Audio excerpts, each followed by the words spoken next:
आप अपने अपने हाथ रेज करो, मैं एक एक करके नाम लूंगा, फिर मैं जो भी आपके डाउट है आप क्लियरली पूछ सकते हैं। हाँ जी, हरिओम भाई साहब बताओ।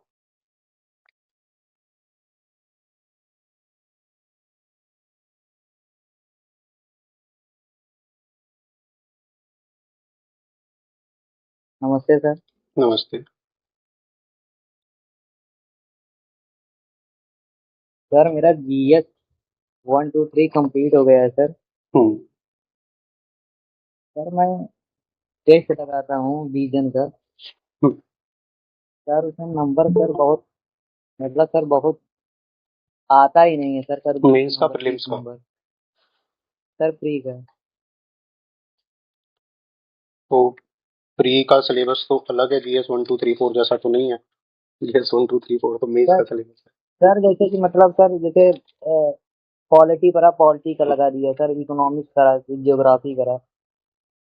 तो आपने क्या पढ़ा है पॉलिटी में? सर जैसे पॉलिटी में एक बार लक्ष्मीकांत रीडिंग कर चुका हूँ सर। इसके बाद जैसे टेस्ट लगाया, इसके बाद सर ऐसा करता हूँ तो 30 30 40 क्वेश्चन सही होता है, इसके बाद सर गलत हो जाता है हाँ, 60 में। फर्स्ट टाइम में ऐसा होता है क्योंकि जब भी हम रीडिंग करते हैं ना, तो उसकी प्रॉपरली डिटेल में नहीं जाते। ठीक है।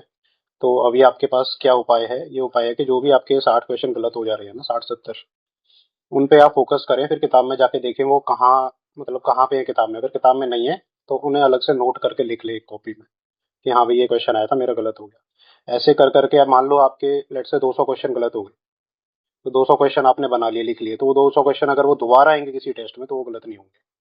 तो ये वन टाइम एक्सरसाइज आपको करनी पड़ेगी। ठीक है। और इसका एक और सॉल्यूशन होता है कि जब भी आप लक्ष्मीकांत पढ़ रहे हो या कोई भी सब्जेक्ट पढ़ रहे हो, PYQ के साथ पढ़ो, तो आपको एग्जैक्टली पता रहेगा कि कितना डिटेल में जाना है। उससे क्या होगा, जैसे 30 40 आपके सही हुए हैं, तो आपके फिर 50 60 सही होंगे। ठीक है। और सर मुरनाल सर का 30 साल का पीवाईक्यू सर बुक लिया हूँ सर। एक बार सर उसे रीडिंग कर लेता हूँ सर। जैसे लक्ष्मीकांत पढ़ा हूँ, फिर इसके बाद सर उसका जो एक्सप्लेनेशन होता है ना पीवाईक्यू, एक बार उसे सर रीडिंग करके पढ़, फिर से रीड कर रहा हूँ तो सर ये समझ में आ रहा है क्या इंपॉर्टेंट है क्या इंपॉर्टेंट नहीं है। यस, यही यही लैगिंग है। और क्या है कि जो टेस्ट सीरीज मार्केट में चलती हैं, they try to renew like things, कि जो पहले से आता जा रहा है उसके बजाय वो कुछ और चीजें पूछना चाहती है। ठीक है। तो इसलिए भी क्वेश्चन जो है गलत होने के चांसेस ज्यादा रहते हैं। अगर आप यही लक्ष्मीकांत पढ़ के लेट से 6 साल पुरानी विजन की आप टेस्ट लगाओगे पॉलिटी का, तो आपके Yes, उसमें 50 60 आज भी सही हो जाएंगे। लेकिन आज का जो टेस्ट लगाओगे उसमें आपके 30 40 सही हो रहे हैं, तो ये अच्छी बात है अगर एक बार पढ़ के आपके इतने सही हो रहे हैं तो। ठीक है, इसमें डिसअर्टेंड होने की जरूरत नहीं है। लेकिन हाँ, जो भी क्वेश्चन गलत हो रहे हैं आप उनको अच्छे से वापस से, मतलब वो दोबारा गलत ना हो। अगर वही उसी टाइप का क्वेश्चन आ गया, तो उसी टॉपिक से आ गया, तो वो दोबारा गलत ना हो, ये ध्यान रखना बस। और सर वन जो टाइम इट इज तीस साल चेंज। का सर जो 30 साल का पीवाईक्यू, मतलब मैं सर जो रीडिंग कर रहा हूँ, फिर इसके बाद उसका जो क्वेश्चन रहता है सर सॉल्व करता हूँ, तो उसमें भी मैं कंफ्यूज होता हूँ सर। कोई कोई चीजें मुझे समझ में नहीं आता। देखो, जो समझ में क्वेश्चन नहीं आ रहा, आप उसको कुछ नहीं करना, गूगल पे जाना है, तो 2 3 इंस्टीट्यूट की जो एक्सप्लेनेशन है उसको रीड करके देखो। ऐसा नहीं है तो आपने बुक में पढ़ लिया वो हो गया, नहीं। आप उस क्वेश्चन के 4 5 वर्ड शुरू के या फिर उसके जो भी हाईलाइट वर्ड है वो डालोगे, तो गूगल पे वो PYQ आ जाएगा, राइट। तो आप देखो कि ऊपर के 4 5 जितने भी इंस्टीट्यूट्स हैं उन्होंने उसकी क्या एक्सप्लेनेशन दी है। अगर नहीं है तो चैट जीपीटी में डाल के उसके बारे में थोड़ा सा पढ़ लो तो क्लियर हो जाएगी चीज। ठीक है। हिंदी मीडियम से हो तो हिंदी में ट्रांसलेट कर दो तो क्लियर हो जाएगी चीज, है ना। There are lot of things you can do. समझ नहीं आ रहा, ये तो अच्छी बात है, समझ नहीं आ रहा मतलब आपके लिए टास्क है to resolve, you have the task to resolve, मतलब काम बढ़ गया आपका। और काम बढ़ना अच्छी बात है। लोग खाली बैठे हैं, आपके पास काम है करने के लिए, है ना। जिसको सब चीज समझ में आ जाती है, सब कुछ हो जाता है, तो वो बोर हो जाता है तैयारी से। समझ रहे हो, बोर होना जी is sir. A very bad thing in this preparation. तो आपको समझ नहीं आ रहा तो आप कहीं ना कहीं उस साइकिल में हो कि लर्निंग साइकिल में हो, तो it is a good thing, है ना। जस्ट और keep sir pushing, never stop. Sir time management नहीं हो पाता। ऐसा लगता है सर कभी कभी सर, जैसे कि मेंस का आंसर राइटिंग करता हूँ, ऐसा फिर दिमाग करता है कि टेस्ट लगा लूँ, फिर ऐसा कभी हाँ, कभी मन करता है। उसके लिए आपको डिवाइड करना पड़ेगा टाइम। और मेरा ये जैसे रहता है कि दिन में एक ही काम करो, है ना। जैसे दो काम डिवाइड कर सकते हो, रीडिंग एंड प्रैक्टिसिंग क्वेश्चंस, दो काम डिवाइड कर सकते हो, लेकिन दिन में एक ही काम करो। जैसे कि पॉलिटी पढ़ सर रहे हो तो रीडिंग ही करो, सिर्फ कुछ नहीं करना। टेस्ट लगा रहे हो तो आज टेस्ट लगाया, शाम को उसकी रिवाइज करना है, बस यही करना है। ऐसा नहीं है पॉलिटी लगा लिया फिर 10 क्वेश्चन लगा लिए, मतलब टेस्ट सीरीज के। हाँ, PYQ आपको देखने हैं टॉपिक के साथ साथ। एक सब्जेक्ट एक दिन में एटलीस्ट।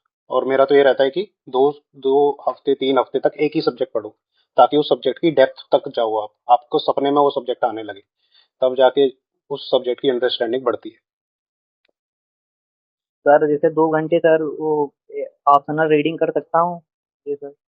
मेरे हिसाब से ऑप्शनल के लिए भी ना आप वैसे डिसाइड करो, मतलब हफ्ते में 2 दिन निकाल के कि ये 2 दिन मैं ऑप्शनल पढ़ूंगा, है ना। और टारगेट डिसाइड करो कि ऑप्शनल का ये वाला चैप्टर मुझे फिनिश करना है इन 2 दिन में। मैंने सैटरडे संडे निकाले और इस ऑप्शनल का मेरे को ये चैप्टर कंप्लीट कर लेना है, तो डू लाइक दैट। ऐसा नहीं मैं डेली 2 घंटे ऑप्शनल पढ़ूंगा। अब 2 घंटे में आपने कितना पढ़ा, 2 पेज पढ़ लिए, 3 पेज पढ़ लिए, 4 पेज, उससे क्या फर्क हो, मतलब कुछ फायदा हुआ उससे? आपको टारगेट ही नहीं है दिमाग में, वो ही नहीं है कि कितना आपने कवर किया कितना नहीं किया, पीवाईक्यू देखे हैं नहीं देखे हैं आपने, ठीक है। ऐसे नहीं, पूरे प्लान तरीके से कि मान लो कि ये 10 चैप्टर हैं, 10 चैप्टर में ये पहला चैप्टर है, पहले चैप्टर में ये 10 टॉपिक है, इन 10 टॉपिक में 5 टॉपिक आज खत्म करने हैं, ठीक है। फिर कल मैं 5 टॉपिक खत्म करूंगा, तो मेरा एक चैप्टर 2 दिन में कंप्लीट हो जाएगा। अब वो जो 5 टॉपिक खत्म करने हैं, कैसे करने हैं, पहले पीवाईक्यू देखोगे, पीवाईक्यू में क्या क्या पूछा गया है, आप अपने कंटेंट में देखोगे कि उस कंटेंट में वो चीज है कि नहीं है, ठीक है। इस तरीके से आप धीरे धीरे चीजों को करोगे। Segregate the time. Current affair आप कर सकते हो डेली का, जैसे आपने बोला ऑप्शनल तो मैं नहीं बोलूंगा, करंट अफेयर आप डेली का कर सकते हो। करंट अफेयर में क्या है कि सोने से पहले 2 घंटे करंट अफेयर कर लो आप, जैसे शाम को आपने खाना वाना सर खा लिया 6 7 7 8 बजे तक, उसके बाद जब सो आप 11 12 बजे तक, उसके बीच में आप करंट अफेयर कर सकते सर मंथली मैगजीन करता हूँ सर, वही 20 पेज डेली पढ़ता हूँ सर, मंथली मैगजीन हो। विजन का। ठीक है, करते रहो। उसे रटना नहीं है, कोई भी चीज रटनी नहीं है, मैंने लास्ट सेशन में बताया था। कोई भी चीज ऐसे पढ़ो कि कुछ सीखने को मिल रहा है। जैसे वीडियो देखते हो ना करंट अफेयर वाली, और क्या हो गया वहां, धूम धड़ाका हो गया, ईरान पे अटैक हो गया, तो मजा आता है ना, इस तरीके से मजा ले लेके पढ़ो, रटने की जरूरत नहीं है। ठीक है। ईरान पे जो अटैक हुआ है आपको 6 महीने बाद भी याद रहेगा, रहेगा कि नहीं रहेगा? क्यों? Yes sir. क्योंकि उसमें आपने रटने का एफर्ट नहीं डाला, इसलिए याद रहेगा। इसलिए रटने का एफर्ट मत डालो, बस पढ़ते जाओ। रिवाइज करने का टाइम मिलेगा, जब रिवाइज करोगे तो चीजें रिकॉल हो जाएगी, चिंता की बात नहीं। थैंक यू सर, बस यही का। Thank you sir. विवेक, आप बताओ, विवेक कुमार।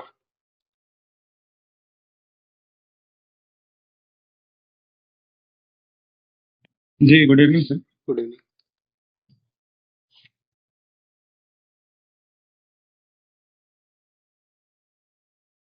सर मेरा यह सवाल था कि अभी रिसेंट में सर बीपीएससी का इंटरव्यू मेरा खत्म हुआ है। तो सर आपसे जानना चाह रहे थे कि 25 के अटेम्प्ट के लिए सर एक इंटीग्रेटेड प्लान क्या रहना चाहिए, जिसमें सर प्री मैनेज हो और मेंस का भी कुछ पोर्शन कवर किया जा सके। आपने पूछा है तो मैं बना ही रहा था पता 4 5 दिन से। एक्चुअली मेरा मेंटरशिप कोर्स आ रहा है 10 तारीख से, ठीक है, मतलब लॉन्च हो जाएगा 2 3 दिन में। और अगर नहीं भी ज्वाइन करना है तो आई विल जी sir. Share the full strategy on YouTube, कि अगर आपको सेल्फ से भी प्रिपेयर करना है तो आप किस तरीके से कर सकते हैं, ठीक है। उसमें देखो मैंने सिंपल सादा बताया है कि there will be 3 week for one subject, और अगर आप इस टारगेट को मीट नहीं कर पा रहे हो, ठीक है, तो आपका कोई ना कोई सब्जेक्ट छूटेगा, जी ठीक है। जैसे मेजर मेजर सब्जेक्ट जैसे पॉलिटी हिस्ट्री, सॉरी पॉलिटी हो गया, इकोनॉमी हो गया, ज्योग्राफी हो गया, एनवायरमेंट हो गया, इनमें तो 3 हफ्ते लगेंगे। हिस्ट्री जो है वो आर्ट एंड कल्चर को अगर मिला दिया जाए तो 4 से 5 हफ्ते ले जाती है, ठीक है। तो उसको हम बाद के लिए छोड़ेंगे, अभी नहीं करना, क्योंकि बड़ा सब्जेक्ट है और वो उसका कॉस्ट बेनिफिट भी कम होता है। और रट्टा सब्जेक्ट है कि अभी कर लिया तो वापस से रिवीजन में आपको जो है 20 25 दिन चाहिए, तो उसे हम बाद में करना है आपको। तो पहले सिंपल सब्जेक्ट से शुरू करो, है ना। पॉलिटी ये तो हो गया। अब साइड बाई आप ये देखो कि ये जो प्रीलिम्स के सब्जेक्ट हैं, इनसे मेंस का कौन सा टॉपिक ओवरलैप हो रहा है, ठीक है। तो आपको ये पता रहेगा कि कुछ ऐसे सब्जेक्ट हैं जो मेंस में स्पेशली आ रहे हैं, एथिक्स हो गया, ऐसे हो गया, ऐसे का तो छोड़ दो अभी, ऊपरी के बाद ही करना। एथिक्स हो गया जैसे, ठीक है। फिर आपका आईआर हो गया, इंटरनेशनल जी relation, internal security, disaster management. तो ये सब सब्जेक्ट है, छोटे मोटे सब्जेक्ट नहीं है, ठीक है। एथिक्स थोड़ा बड़ा है, बट ये IR IS, disaster management, society हो गया। तो ये छोटे छोटे सब्जेक्ट्स ना आप जो है जैसे वीकेंड निकाल के सैटरडे संडे में इनमें फिनिश कर दें इन 4 5 सब्जेक्ट को। अब इनका वेटेज अच्छा खासा होता है, अगर ये 4 सब्जेक्ट को मिला दिया जाए तो इनका वेटेज एक प्रॉपर जीएस, मतलब 250 300 नंबर का बढ़िया तरीके से आता है मीन्स में। और ये बहुत जल्दी खत्म हो जाते हैं, मतलब अगर आप तरीके से इसमें एक हफ्ता भी देंगे तो ये खत्म हो जाएंगे मीन्स में। करना कैसे है मेंस पर्सपेक्टिव से? सिंपल है, पीवाईक्यू देखो, पीवाईक्यू में देखो क्या क्या थीम्स आई हैं, उन थीम्स को कर जाओ बस, और कुछ नहीं। ये है मेंस पर्सपेक्टिव से। प्रीलिम्स के लिए आपको पूरी किताब पढ़नी पड़ेगी, वापस से पूरी किताब पढ़नी पड़ेगी, पीवाईक्यू लगाने होंगे, टेस्ट करने होंगे।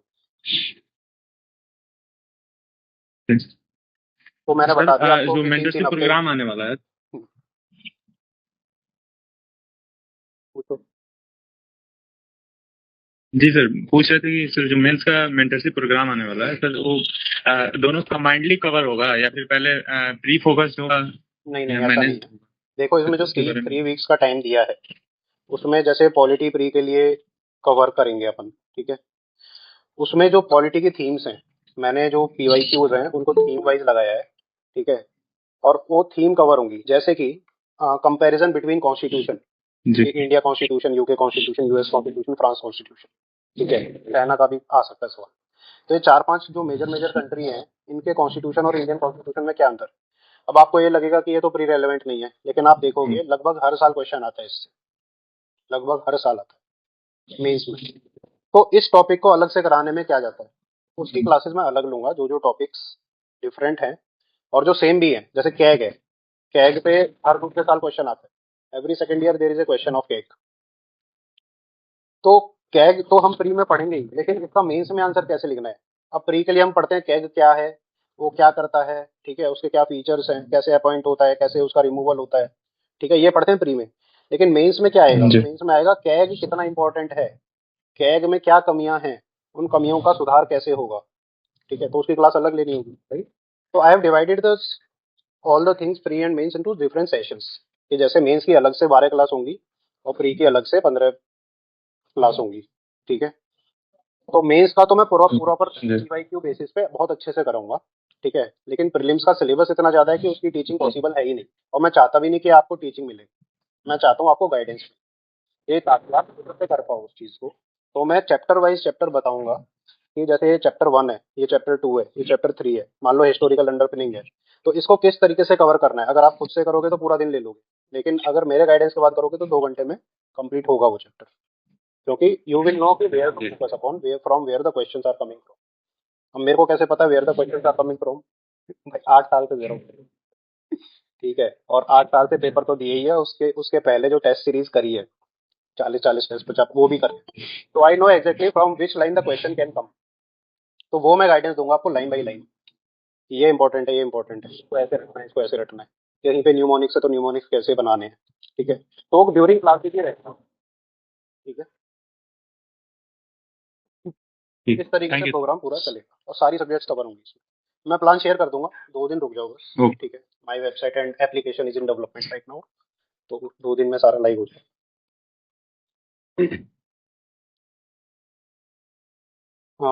आदित्य, आप पूछो। Good evening, sir.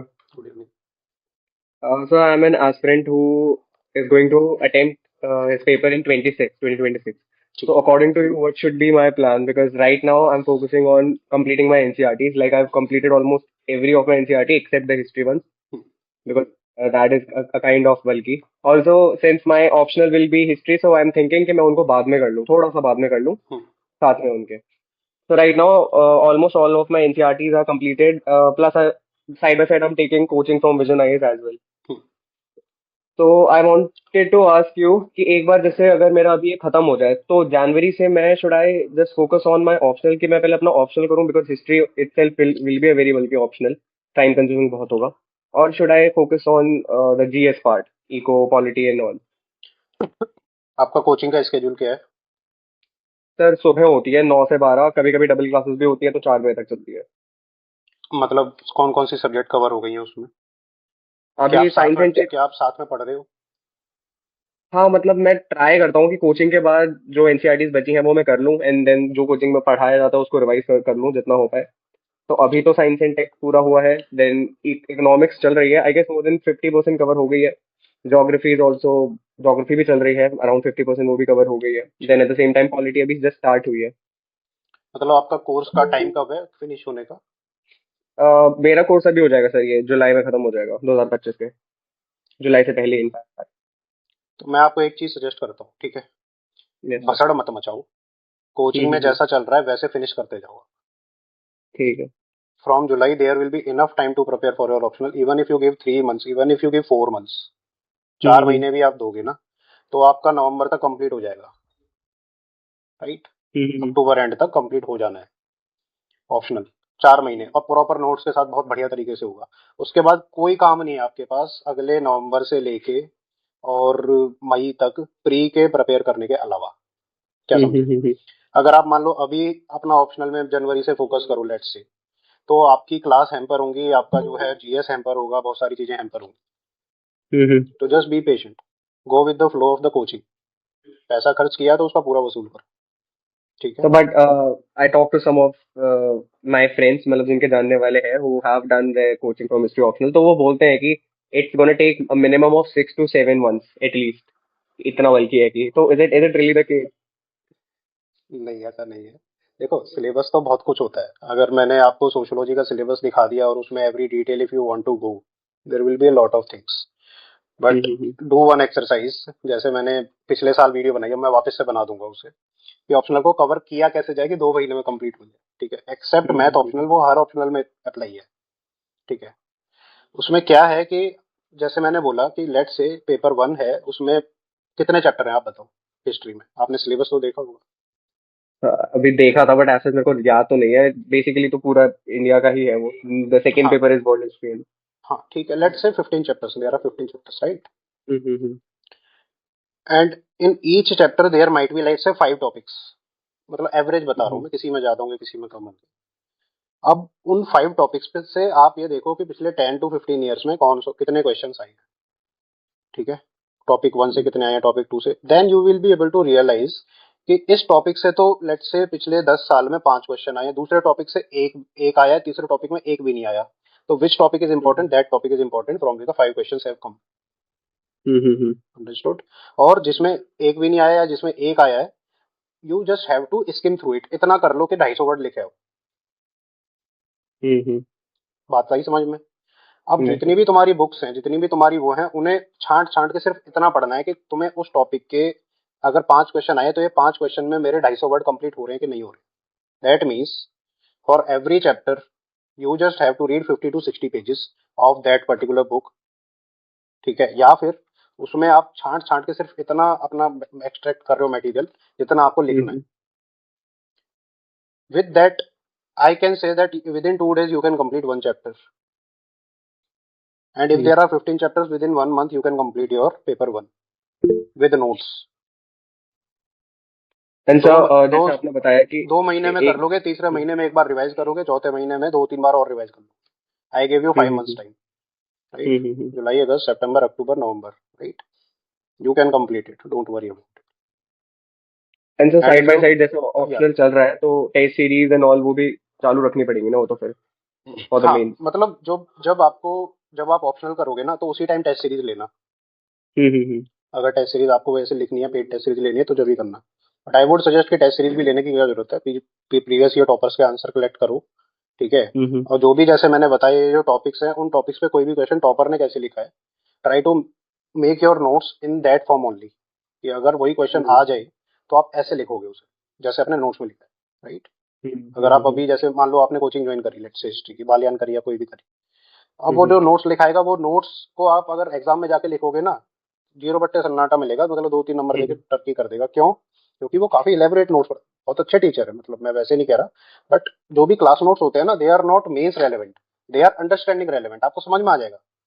लेकिन लिखना क्या है वो तो आपको खुद से ही, मतलब वो सॉर्ट आउट करके पता लगेगा ना, टॉपर कॉपी देख के, राइट। एंड सर, जैसे आजकल ये बोलते हैं कि for example Laxmikanth is not enough for polity, मतलब Laxmikanth itself is not enough, then सब अगर इनफ है इको की भाई, बात सब इनफ है। कौन कह रहा है? क्वेश्चन देख लो उठा के। करें, तो अगर मतलब इट 15 बी अगर सप्लीमेंटेड 15 विद द अगर करंट 15 अफेयर। हाँ, बस करंट अफेयर से सप्लीमेंट करना है। और जो क्वेश्चन नहीं है वो छोड़ दो। किसने कहा पूरे करो? किसने कहा पूरे करो? जो क्वेश्चन नहीं है वो छोड़ दो। देखो यही तो दिक्कत है, people try to cover everything under the sun and that is not possible, that is why the UPSC is not possible for them. But if you do enough, let's say Laxmikanth आपने पढ़ी, ठीक है, और आपने 100 क्वेश्चन का paper किया, ठीक है, वो सारे जो है पॉलिटी के क्वेश्चंस हैं, लक्ष्मीकांत से आप कह रहे हो कि नॉट इनफ, तो 60 क्वेश्चन लक्ष्मीकांत से आ गए, राइट। अब उन देखो 60 के 60 आप सही कर रहे हो नहीं, तो उसमें भी आप जो है 10 गलत कर दोगे, लेट से 50 आपने सही कर दिए, तो आप देखोगे यार ये 50 का कहाँ से पढ़ूं। तो जो आपके क्वेश्चंस गलत हुए हैं ना, सिर्फ उन्हीं को प्रिपेयर कर लो, आप एक और टेस्ट देखो उसमें 50 क्वेश्चन और मिल जाएंगे। So by this logic if you write 3 tests of polity let's say, तो you will have a list of like 150 things which you didn't know after reading Laxmikanth, hmm. है ना। तो 150 की लिस्ट बना लो, लिख लो कॉपी में, लक्ष्मीकांत पढ़ो और उन 160 पॉइंट्स को रिवाइज कर लो, go to the paper and then see. अगर 15 क्वेश्चन पॉलिटी के आ रहे हैं, उसमें से 6 से 7 क्वेश्चन लक्ष्मीकांत से हो रहे हैं, तो आपके जो 160 पॉइंट 170 पॉइंट आपने इकट्ठे किए हैं, उसमें से 4-5 और हो जाएंगे। That is more than enough for clear prelims. Hmm. Understanding me? Yes, sir. That's it. And sir, do you suggest making notes of Lakshmikant because बहुत ज़्यादा informative book है, हर पेज में उसके facts है. नो, Okay, वो just बड़ी है highlighting लेकिन a आपको few. पढ़नी है। At max what you can do, you can read the उड़ान ऑफ फिजिक्स वाला। It is a very good Okay. Book, I would say कि उसने लक्ष्मीकांत को ही कंसाइज करके काफी अच्छे में दिया है उसमें, मतलब मैंने पढ़ी थी एंड आई हैव सीन कि most of the things which are relevant they have covered in their notes. अगर आपको शॉर्ट में पढ़नी है तो वैसे पढ़ लो, खुद से मत बनाओ। खुद से बनाओगे तो 2 महीने 3 महीने में जाके पॉलिटी पॉलिटी होगा, कोई वही फायदा वही. नहीं है, ड्रजरी बढ़ जाएगी, बसड़ मच जाएगी, बसड़ नहीं तो मचानी। तो सर ये फिर सारी स्टैंडर्ड बुक्स पे अप्लाइड है, यस बाकी जैसे इको की संजीव हो गई, ये सब हो गई. यस। ठीक है, तो कोर मतलब बुक्स के बेसिकली. साथ, कोर बुक्स के साथ छेड़छाड़ नहीं। उसमें हम्म. आप अपनी टेक्निक बना सकते हो कि इसको मैं रिवाइज करूंगा तो कैसे करूंगा। ठीक है, हर आदमी अपनी टेक्निक बनाता है। जैसे मेरी टेक्निक थी, या मोस्टली टॉपर्स की वो टेक्निक रहती है कि दे टेक द सिलेबस, पहले वो देखते हैं इंट्रोडक्शन में क्या है, फिर वो देखते हैं कि स्क्रॉल करते हैं सब पार्ट्स कौन कौन से हैं, then they try to remember कि भाई किस सब पार्ट में मेरे को याद है, और जिनमें उन्हें कंफ्यूजन आता है या जिस जिस सब पार्ट से क्वेश्चन गलत हुए हैं दे मार्क इट। ठीक है, जैसे आपका कोई क्वेश्चन गलत हो गया किसी टेस्ट सीरीज में, और वो इसका मतलब है आपको वो पार्ट अच्छे से नहीं आता है, ठीक है, तो वहां पे आप थोड़ा मार्कर लगा देना कि जब भी आप दोबारा से रिवाइज करो तो उस पार्ट को अच्छे से देखो, और जहां से आपके क्वेश्चन हमेशा सही होते हैं उसमें बस नजर मार के हट जाओ आगे। ठीक है. इससे रिवीजन जल्दी होता है। मतलब Okay, अगर आप पूरी तो बुक को वापस से अच्छे से पढ़ रहे हो तो फिर 20 दिन आपने पढ़ने में दिए तो 20 दिन में रिवाइज होगा, लेकिन ऐसा नहीं करना होता ना भाई। करना क्या होता है कि जो चीज तुम्हारी अच्छी है उसको बस नजर दौड़ाओ, जो चीज जिस चीज में तुम वीक हो उस चीज को अच्छे से पढ़ो, तो उसमें क्या होता है कि फिर 10 दिन का टाइम कम हो जाता है रिवीजन में। ऐसे करते करते आपका एक टाइम आएगा जब आप प्रीलिम्स के पहले बैठोगे, आपकी लक्ष्मीकांत 2 दिन में रिवाइज हो जाएगी, and that is what we need. या फिर सर ऐसा कर सकते हैं जैसे कोई पर्टिकुलर थीम है, जैसे पीवाईक्यूज में बहुत थीम जैसे मेंशन हुई है, फॉर एग्जांपल जैसे आप अभी कैग की ही बात कर रहे थे, तो I make particular notes of the CAG, उसके फंक्शंस एंड जो भी उससे रिलेटेड आया हुआ है, ऐसे इस तरीके से आई कैन मेक नोट्स. देखो वो मेंस का सिस्टम है, मेंस के लिए आपको, अब मान लो प्री कम मेंस के नोट्स बना रहे लेट्स से, तो आपको वापस से लक्ष्मीकांत पूरी लपेटनी पड़ेगी ना। पहले राइट. कैग की डिफाइन, फिर कौन सा आर्टिकल है, फिर कौन से कितने फंक्शन है, 10 फंक्शन दे रखे हैं उसमें 10 फंक्शन लिखोगे, ठीक है, फिर उसमें इश्यूज लिखोगे 10 तरीके के, लक्ष्मीकांत में तो दे भी नहीं रखे, ठीक है, फिर उसके सॉल्यूशन लिखोगे, सॉल्यूशन लक्ष्मीकांत में नहीं दे रखे, ठीक है, तो इतना करना क्यों है। और अगर मेंस के ही नोट्स बना रहे हो, मान लो कैग पे एट मैक्स कितने नंबर का क्वेश्चन आ जाएगा, 40 नंबर का थोड़ी ना आ जाएगा, वही 15 नंबर का आएगा नंबर. मैक्स, 250 वर्ड का लिखना है आपको, तो why don't you make notes of 300 words only. Okay. Why are you making the notes, और लाइक हर चीज के तुम इलैबोरेट नोट्स बना रहे हो 1000 वर्ड्स के, क्यों बना रहे हो, जरूरत ही नहीं है। ठीक. Okay sir, that's all, thank you. Prakhar. Hello sir. Hello. Sir मेरे को एंशंट हिस्ट्री में एक डाउट है सर. एंशंट हिस्ट्री और कल्चर में मेरे पास प्रवीण दीक्षित सर की वीडियोस हैं, तो सर उनकी वीडियोस के नोट्स भी है मेरे पास, तो मतलब नोट्स बनाने की आवश्यकता नहीं है, तो क्या वो प्लस उन्होंने जैसे एनसीईआरटी में हाईलाइट करके दे रखा है, इसके साथ साथ पीवाईक्यूज करना एनफ रहेगा इसके लिए? मेरे हिसाब से इनफ है, ठीक है, प्रवीण दीक्षित सर काफी डिटेल में पढ़ाते हैं जी. और इनफ है मेरे हिसाब से। अगर आपने क्लास ली है और आपके पास नोट्स हाईलाइटेड है या एनसीईआरटी की जो भी थीम्स है हाँ वो सर, वो हाईलाइटेड सब है, है.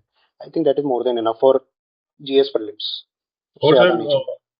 Art and okay. कल्चर के लिए अगर उन्होंने, देखो मैंने क्लास नहीं ली कभी तो मुझे नहीं पता किस तरीके से टीचर कोई भी पढ़ाता है, लेकिन हाँ आई हैव सीन कि मैंने सुना है कि काफी अच्छा पढ़ाते हैं। आर्ट एंड कल्चर का भी सर उनकी मेरे पास एनसीईआरटी हाईलाइटेड है. NCERT is not enough for art and culture in my opinion.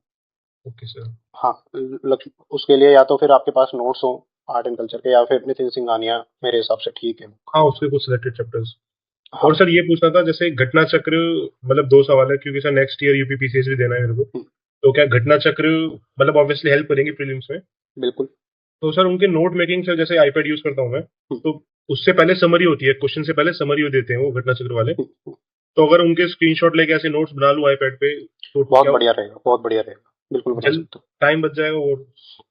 और सर एक क्या चीज होता है। है घटना चक्र में ना, देखो एक ही सवाल जो है 10 बार आता है, हाँ जी सर। तो रिपीटिशन आपका कम हो जाएगा, ठीक है। और ऊपर से क्या है कि मान लो, मतलब सर मैं ये सोच रहा था, सॉरी इंटरप्ट करने के लिए, सर मैं ये सोच रहा था कि एक बार जैसे टॉपिक वाइज में इसको सॉल्व करता रहूंगा, बट 700 पेज की घटना चक्र वो रिवाइज तो होगी नहीं पेपर से पहले। हाँ, तो वो उसके बिल्कुल बिल्कुल उसके लिए समरी की जैसे स्क्रीनशॉट ले लिया आईपैड पे जाके, बाद बिल्कुल, में प्रिंट आउट निकाल लूंगा उसके में। That is a better way, yes.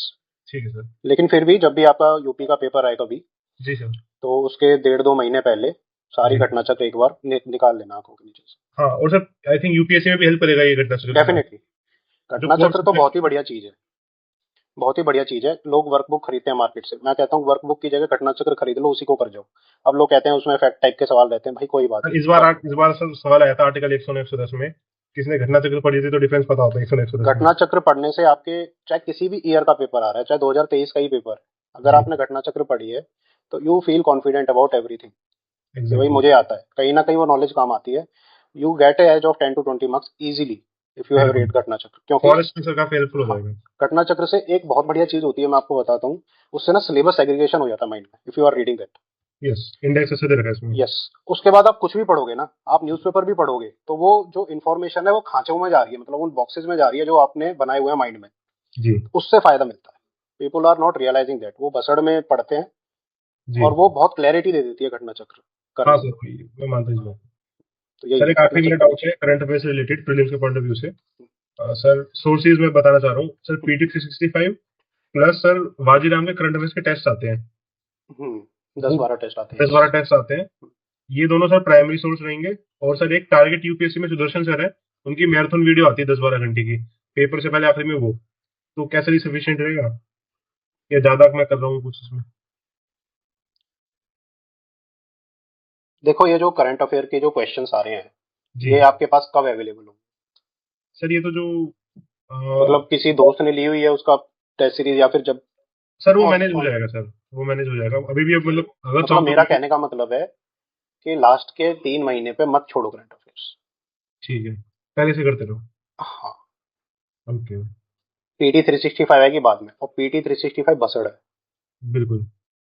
ठीक है, रट्टा है। और मतलब इफ यू कैन से कि डायरेक्ट क्वेश्चन कितने आ रहे हैं, 2 से 3 क्वेश्चन डायरेक्ट आते हैं, इनडायरेक्ट क्वेश्चन 7 8 6 7 आते हैं, एंड दैट इज टू, बल्कि 1000 पेज से ज्यादा की हो जाती है अगर जी टोटल मिलाई जाए तो। और सारा मटेरियल उसमें रट्टा का है। और जी। उससे होता क्या है कि पीपल डज नॉट रियलाइज कि we have limited capacity of our brain, limited memory of our brain. If we are putting something new in our brain, तो पीछे की जो हमने पूरे साल भर में पढ़ा है वो इन्फॉर्मेशन फेड होने लग जाती है, राइट? जी। मानते हो ना इस बात को? ये सर बिल्कुल। तो यही होता है सबके साथ। तो सर आपके हिसाब से प्री के पॉइंट ऑफ व्यू से करंट अफेयर की क्या स्ट्रेटेजी ठीक रहनी चाहिए? देखो करंट अफेयर की मेरे हिसाब से स्ट्रेटेजी ठीक रहनी चाहिए, डेली के तुम 10 क्विज करते रहो, इनसाइट्स वाले जो आते हैं। इनसाइट वाले करते रहो, या मैं भी अब रिलीज कर रहा हूँ, ठीक है, एक सर मतलब गोल्ड 2 3। टाइड भी करके आए, गोल्ड टाइड करके। हाँ, गोल्ड टाइट करके भी है, बहुत सारे हैं, आप जो भी आपको ठीक लगे, जिसकी भी क्वालिटी ठीक लगे, ठीक उसके है। डेली के 10 क्विज करते रहो, ठीक है। करंट अफेयर वाले। और डेली की न्यूज चाटते रहो बस। अखबार में से बस।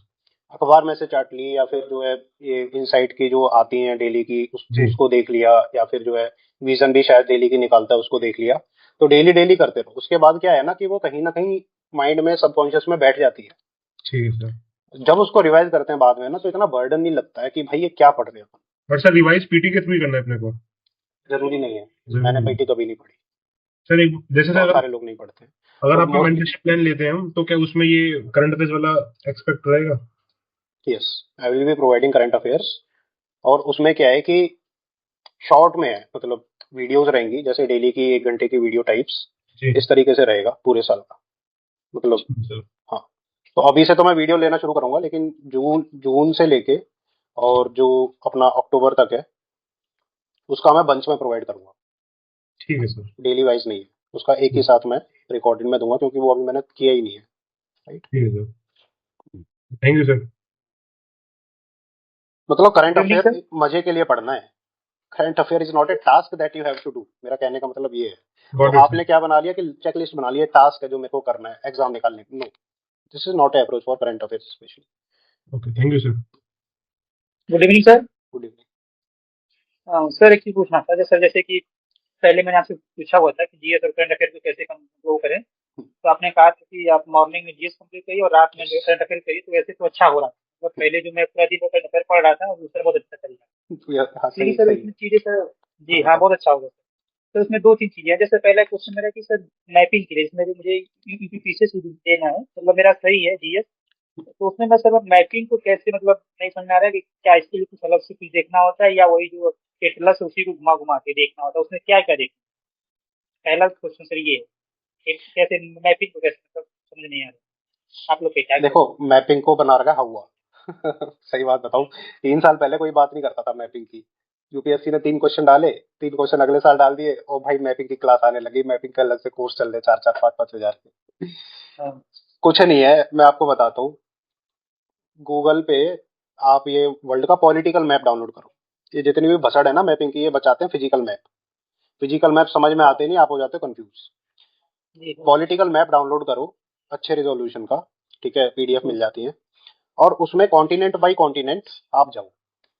सबसे पहले तो कंट्रीज देखो कौन सी है, ठीक है। मतलब जैसे 192 कंट्रियां, 199 जितनी भी कंट्रीज हैं, ठीक है। तो आपको ये एग्जैक्टली पता होना चाहिए कि सेंट्रल एशिया में कितनी कंट्रीज हैं, किसके ऊपर कौन सी आती है, किसके नीचे कौन सी आती है। तो आंख मीच के जो मैप आप देख रहे हो ना, उसको विजुअलाइज कर करके सोचो, ठीक है। This will take you 1 day to remember, मतलब मेमोराइज, ठीक है। उसके बाद जो जो भी आपका सोर्स है ज्योग्राफी का, उसमें देखो कि लैंड फॉर्म्स जितने भी है ना, लैंड फॉर्म्स, उनको इमेजिन करो आप सारे के सारे लैंड फॉर्म्स को, ठीक है। जैसे कि माउंटेन्स है, तो वर्ल्ड के जो टॉप लेट से 20 माउंटेन्स है वो कौन कौन से हैं बड़े, लेट से, राइट। फिर उसमें लेक्स आ गए कि बड़े बड़े लेक्स किधर हैं। रिवर्स आ गई, बड़ी बड़ी रिवर्स किधर है। छोटी की बात नहीं कर रहा मैं, बड़ी बड़ी की बात कर रहा हूँ, ठीक है। ठीक है, फिर मिनरल वाला पोर्शन आ गया कि बड़े बड़े मेजर मेजर मिनरल कहाँ पे मिलते हैं, ठीक है, वो आपने इमेजिन कर लिया, राइट। उसके बाद आप करंट अफेयर की जैसे डेली का पढ़ रहे हो ना, तो उसी जो आपने मैप बनाया पॉलिटिकल मैप पूरी दुनिया का, जो आपके दिमाग पे छिपा हुआ है, उसी में उसको ऐड करते जाना है इन्फॉर्मेशन, राइट। जैसे आपने मिडिल ईस्ट का पढ़ा कि ये कंट्री आए, ये कंट्री आए, ये कंट्री आए, अब लड़ाई हो गई, तो आपके दिमाग में ना ये नहीं आएगा कि ए वर्सेस बी लड़ रहा है, नहीं। आपको रहेगा कि Israel which is in West Asia is fighting with Iran which is in Middle Asia, ठीक है। तो वो ऐसे लिंकेज बनती है। उसके बाद आपको दिमाग में ऑटोमेटिक जाता जाता है, उसके लिए आपको स्पेशल क्लास करने की भी जरूरत नहीं है। और उसके बाद क्या है कि ना, जैसे यूट्यूब पे वगैरह पे आती है कि भाई प्रॉपर मैपिंग क्वेश्चन कितने, भाई एक बात बताओ मेरे को, इस साल पिछले साल कितने क्वेश्चन आ गए मैपिंग से? सर, मतलब पीसीएस में मुझे लगता है दो दो तीन क्वेश्चन रहे होंगे। पीसीएस में दो पूछा तीन हुआ था। क्वेश्चन, ठीक है। यूपीएससी में कितने आ गए? एक दो क्वेश्चन, और वो भी बहुत प्रेडिक्टेबल क्वेश्चन थे यूपीएससी में जो आए। और जो अनप्रेडिक्टेबल है वो कोई क्लास प्रेडिक्ट नहीं कर सकती, ठीक है। हाँ तो डोंट टेक टेंशन, बेसिक पे ध्यान रखो कि तुम्हें वर्ल्ड मैप पता है, हाँ पता है। वर्ल्ड मैप में मेजर मेजर चीजें पता है, हाँ पता है। जो तुमने पूरे साल करंट अफेयर हुआ है, किसकी कहाँ लड़ाई हुई है, और जो बहुत ज्यादा, जैसे सीरिया में लड़ाई हुई थी 2016, तो बहुत ज्यादा हॉट था, तो वहां पे क्वेश्चन आए थे। इसराइल पे बहुत क्वेश्चन आए पिछले 3-4 साल में, ठीक है। और कहीं पे जैसे करंट अफेयर में कहीं पे ड्रॉट पड़ रहा है, कहीं पे फ्लड आ गई, कहीं पे जो है वाइल्ड फायर हो गई, तो ये सब इवेंट्स मैप से लिंक्ड होते हैं, तो आप बस वो देखते हो डेली करंट अफेयर में, दैट्स इट। उसमें ऐसा नहीं है, सोचना नहीं है कि मेरे को ये रटना है क्योंकि एग्जाम में आएगा। ये अप्रोच लेके चलोगे तो कभी रटेगा भी नहीं, और आप बर्डन लोगे। बस सोच के छोड़ दो, एग्जाम में जब आएगा तो आपको रिकॉल होगा, भरोसा रखो। तो सर, जैसा आपने कहा कि मतलब जो भी आपको करना है इमेज जो है डाउनलोड कर लीजिए। सर जो ये क्या नाम है वेस्ट एशिया वाला है, इसमें बहुत कंट्री बहुत मतलब जो मैप पे पूरा एकदम सटे हुए आपस में, ये मतलब समझ में नहीं आता कौन कंट्री किसको क्यों नहीं समझ में कवर आता? कर रही है। जो आप अपने मोबाइल पे या लैपटॉप पे इमेज डाउनलोड करोगे, उसे जूम कर करके देखो ना। सर जो जूम भी कर, करवाता है उसमें क्लियरिटी नहीं समझ आ पाती है, तो क्यों नहीं इसलिए आती पूछ उसमें? मैंने क्या बोला, अच्छे रेजोल्यूशन का मैप डाउनलोड करो। आप वर्ल्ड मैप डालो, वर्ल्ड पॉलिटिकल मैप, ठीक है, पीडीएफ। ठीक। तो पीडीएफ फॉर्म में, इमेज मत लो, इमेज तो फट जाती है पिक्सल। पीडीएफ में लो, जी वो पीडीएफ में कितना भी जूम करोगे तो वो फटेगा नहीं, जी ठीक है। ठीक सर। सर दूसरा क्वेश्चन सर करंट अफेयर को लेके, कि मैंने बताया हुआ था कि मैं स्टडी फॉर से और क्या नाम है क्रॉनिकल को मिक्स करके करता हूँ, और अभी जो आई दृष्टि आई हुई है मैं उसको कर रहा हूँ, मतलब साथ में। बहुत है, बहुत है, मोर देन तो सफिशिएंट। अब तो सर इस समय क्या नाम है, मार्केट में भी और टेलीग्राम पे भी बहुत ऐसे लोग आ गए, मतलब जो 1000 क्वेश्चन या 12,000 क्वेश्चन के हिसाब से उसको करवा रहे हैं। नहीं नहीं जब नहीं, मैं फिर वहां ना कह रहा ना, हूँ, तुम अपने सोर्सेज पे फोकस रखो, उसी में से सवाल आएगा। लिमिट रखो, तो सर मैं लिमिट सिर्फ रखो। रिवाइज करता रहा हूँ बार बार, मतलब हाँ, इससे ज्यादा भटकू नहीं, क्योंकि लग हाँ, रहा है जैसे जा रहा हूँ समय की बर्बादी हो रही है। सिर्फ इसी को करो। मान लो आपको किसी ने बोल दिया कि भाई most predictable 100 question current affairs, let's say. जी उस पीडीएफ आपने पढ़ी, आपने मान लो ये तीन चीज कर रखी है, वो पीडीएफ पढ़ी, उसमें आपको 20 सवाल आते थे, 80 नहीं आते थे, हाँ तो कॉन्फिडेंस हाँ खत्म हो गया, right? At the end it is the game of confidence. और मैं भरोसा लेके चलो, अगर आपने आई दृष्टि करी है, स्टडी फॉर सिविल सर्विसेज वाली की वीडियो आप देख रहे हो, तो बिलीव मी कि इफ जी। There are 25 questions which are coming in UPPCS, at least 50 question you will be able to do, at least 50। ठीक है, 4-5 तो कैसे होते हैं, उसके बाद 4-5 तो सबके छूटते ही हैं। अच्छा सर, इसमें क्वेश्चन है कि मिसलेनियस आता है, जैसे यूपीपीसीएस में ऐसे पार हो गया, क्या नाम है, सेंसस मिनरल वगैरह सब कुछ है। तो मैं जीएस से ज्यादा इससे मतलब ये मैं नहीं चाह रहा हूँ इससे, कि तो मैं जान रहा हूँ कि क्या नाम है कि ज्यादा क्वेश्चन मिसलेनियस जीएस नहीं से है आएंगे ये, जैसे census is a part of topic, मतलब टॉपिक है वो प्रॉपर सेंसस। सर जैसे आई से फार मिन, हाँ मतलब उस तरफ भी देखें तो फिर मिनरल भी उसमें आ जाएगा, क्या नाम है, जियोग्राफी में आ जाएगा। देखो सर जितना ऐसे मैं आपको बता रहा हूँ कि जी don't go for the things which are 10%। Miscellaneous कितना आता है? 10% आता है। सर ये चीज मैं भी जान रहा हूँ, लेकिन सर ये पढ़ो ही कन्विंस नहीं मत कर पा उसको रहा ना, हूँ कैसे, अपना जो क्योंकि 90% है उसको स्ट्रॉन्ग करो भाई। 90% से आपकी रैंक बनेगी, मतलब उससे सिलेक्शन होगा। आपने घटना चक्र 2 बार कर ली, आपने आई दृष्टि 2 बार कर ली, दैट हाँ। Is more than enough. अगर अच्छे से करिए सिलेक्शन हो जाएगा अपनी, चिंता मत करो। अच्छा सर, लास्ट क्वेश्चन एक और है जीएस से संबंधित है, कि जैसे मैंने घटना चक्र से और अपना नोट्स वगैरह कंप्लीट करके साइंस को कंप्लीट कर लिया लगभग, बायो का और क्या नाम है केमिस्ट्री वाला पोर्शन कर लिया, बार रिवीजन कर रहा हूँ। अब सर जैसे इसमें जीएस में जैसे पॉलिटी है, जियोग्राफी, ये सब है। तो जैसे अब यदि साइंस हो गया सर, माइंड में एक, जैसे उस बार मैंने आपसे पूछा हुआ था, तो आपने कहा कि जब तुम पढ़ रहे हो तो इसको ध्यान मत दो, मैं उस समय भूल जाऊंगा। तो सर ये भी मैं, जैसे आज मेरा केमिस्ट्री खत्म हुआ, तो ऐसा लग रहा है कि मैं अभी 4 दिन पहले बायो का पढ़ा हुआ हूँ, बट वो चीजें जैसे मतलब ये वो चीजें मतलब सामने आ ही नहीं रही हैं। तो लग रहा है कि खत्म हो गया। फिर लग रहा है कि जब 1 महीने बाद भी नवंबर कंप्लीट होगा, तब तक मैं सारे जीएस को एक साथ कैसे मतलब ये रहेगा कि माइंड में आएगा, ये मतलब कंफ्यूजन है, और इसी के चक्कर में जो है कि आधा घंटा 1 घंटा काम हो। देखो वो तो ठीक है आपकी बात, लेकिन आप अपने ब्रेन का फंक्शनिंग समझो। आपने कोई चीज अभी अभी पढ़ी है तो वो फ्रेश रहेगी, मेमोरी में नहीं रहेगी। वो चीज फ्रेश रहेगी ना जो अभी पढ़ी है। अब हाँ पुरानी चीज कब वापस से आपके कॉन्शियस में आएगी? वो जब आएगी जब ये जो आपने अभी पढ़ा है ये फेड होगा थोड़ा सा। हाँ समझ रहे हो? तो ये तो फेड हुआ नहीं, अब इसको फेड करने मतलब इसके लिए आप दोबारा से जो है किसी तीसरी सब्जेक्ट को पढ़ रहे हो, तो ये दोनों फेड हो जाएंगी फिर। उसका तरीका क्या है फिर? वो क्या कभी रिकॉल वो होती है रिकॉल? Just be patient. पहले सिलेबस खत्म करके जब रिवीजन पे आते हैं ना, रिवीजन के टाइम पे रिकॉल होती है चीजें, होती है रिकॉल। आपको मेमोरी हिट करेगी वापस से कि हाँ ये चीज मैंने पढ़ी थी। और वो 3 बार होता है साइकिल। 3 बार के बाद everything will be there on your brain. ठीक है, अगर तीन बार आपने दो मतलब सर? 3 बार का मतलब ये हो गया कि जैसे मान लो 1 साल की तैयारी है, ठीक है, 12 महीने जी है। उसमें क्या है, आपने जो है 6 महीने में सिलेबस कंप्लीट करा, ठीक है। जी जब सिलेबस कंप्लीट करा 6 महीने के बाद आपको लगेगा कि आपको कुछ नहीं आता, आपने 6 महीने वेस्ट कर दिए। फिर आपने 4 महीने में वापस से उस पूरे सिलेबस को रिवाइज किया। अब आपको लगेगा कि हाँ जी कुछ कुछ आता है। फिर आखिर के जो 2 महीने है ना, उसमें एक और बार जब रिवाइज करोगे, उसके एंड में आपको ये लगेगा हाँ अब मेरे को सब कुछ आता है, सब चीज मेरे टिप्स पे। कहने का मतलब ये है। तो क्या उस तीसरी स्टेज पे आप आए हो? अभी नहीं आए हो, तो जस्ट चिल फॉर नाउ। ठीक है, wait for the time when the revision cycle kicks in. जो वो रिवीजन साइकिल आएगी, जब आप एक बार उसको पढ़ोगे वापस से, तो चीजें रिकॉल होंगी। ठीक है, वन अच्छा टाइम पढ़ने सर, से नहीं रिकॉल करंट होती।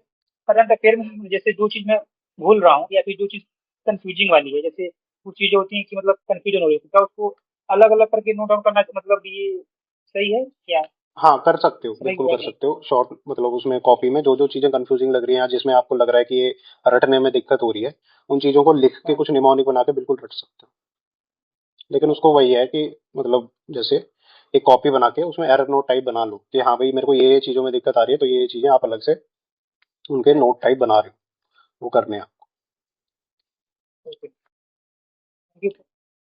Good evening sir. Hello, good evening sir. हाँ अदनान बताओ। Yes sir. Sir I have a doubt sir. Hello हाँ ask ask please ask. Yes, sir. Sir, I have seen your YouTube videos, sir, on regular basis, sir. In that video, sir, you have said that कि ना जो भी terms है जो syllabus में mention है वो आप पीवाईक्यूज को देख के बनाओ। लेकिन सर कुछ कुछ ऐसे टर्म्स है सिलेबस के अंदर जो पीवाईक्यूज में कभी कभी मेंशन नहीं है सर। और सर मेरे को ये भी नहीं समझ में आता है कि वो टर्म्स को सर मतलब कितने डायमेंशन से कवर करना है सर। मैं अभी अभी स्टार्ट किया प्रिपेयर करना। And currently I am from BTech background sir. I am pursuing my BTech degree sir. तो sir please help me in that. Just can you name one term which is not has not been asked in PYQ? Sir, but I find that term sir in the PYQ sir, but sometimes sir I was not able to find that term sir. If they have been mentioned sir, then also I will not able to find. That is my concern sir. मतलब आप ये कहना चाह रहे हो कि PYQ में जो पूछा वो सिलेबस में नहीं है, या फिर सिलेबस जो है वो PYQ में नहीं आ रहा है? मतलब आप मतलब समझ नहीं आया मेरे हिसाब से ऐसा है कि कुछ ऐसे PYQ आ जाते हैं जिनको हम सिलेबस में सेग्रीगेट नहीं कर पाते।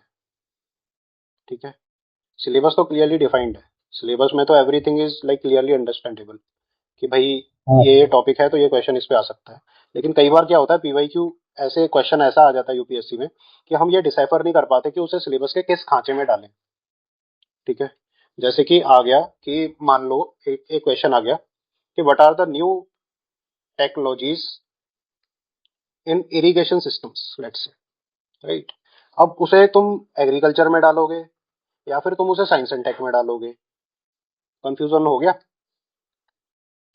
ये दो yes कंफ्यूजन हो sir. गया। हाँ, तो ये दो आपकी कंफ्यूजन हो गई कि अब ये जो क्वेश्चन है इसका कैसे आंसर किया जाए। ठीक है, अब ये ट्रिविया क्वेश्चन है, अगर आपने सिलेबस को थॉरोली पढ़ा भी है, बहुत अच्छे से सिलेबस को पढ़ा है आपने, तो भी ये क्वेश्चन आप प्रेडिक्ट नहीं कर सकते थे कि इरिगेशन में क्या टेक्नोलॉजी चल रही है।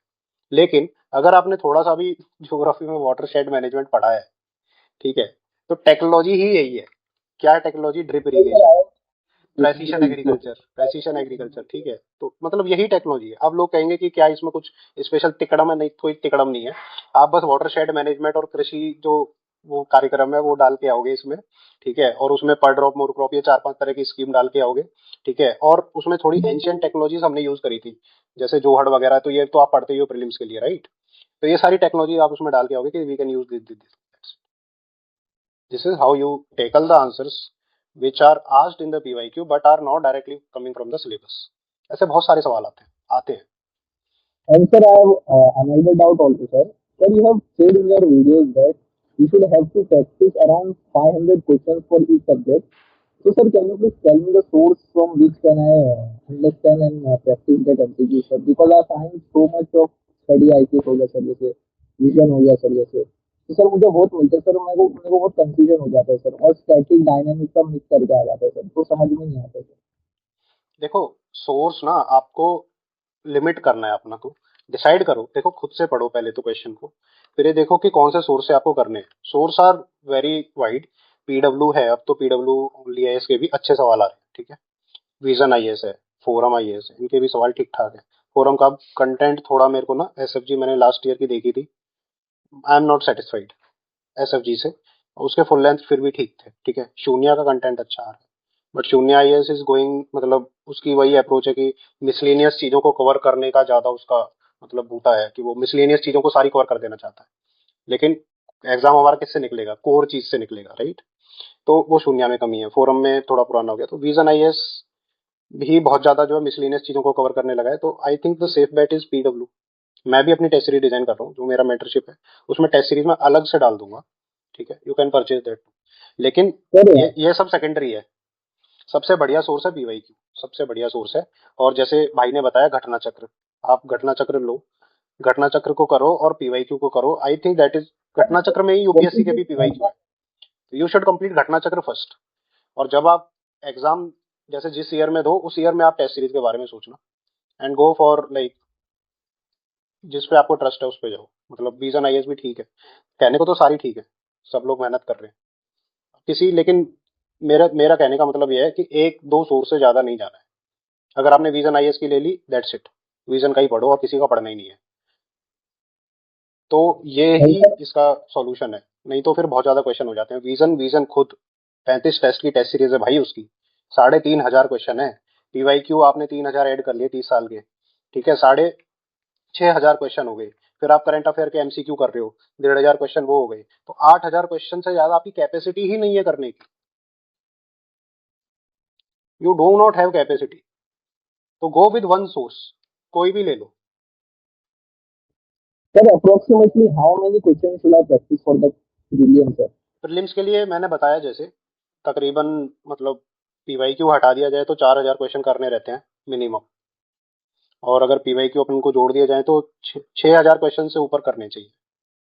नहीं उसके नीचे क्या होगा कि उतनी अंडरस्टैंडिंग बनती नहीं है। अब क्यों नहीं अंडरस्टैंडिंग बनती? क्योंकि जब हम रीड करते हैं ना कोई भी टेक्स्ट, जैसे हमने लक्ष्मीकांत रीड करी, तो we miss out on many things.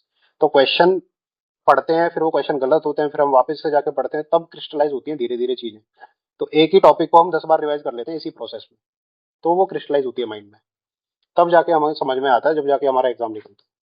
ठीक है, तो इसलिए मेरे हिसाब से तो पीवाईक्यू इंक्लूडेड मोर, मतलब 3,000 क्वेश्चन तो मिनिमम लगाने चाहिए पीवाईक्यू हटा के, और फिर करंट अफेयर And भी। sir, my another doubt is, sir, as I am from a BTech background, sir, I am an engineering student currently in the second year, sir. Sir, I have a doubt, sir, should I opt for the mathematics optional? As I have with love with mathematics, I also favor in doing mathematics, sir. And it is also considered to be one of the most boring optional in the UPSC CSE, sir.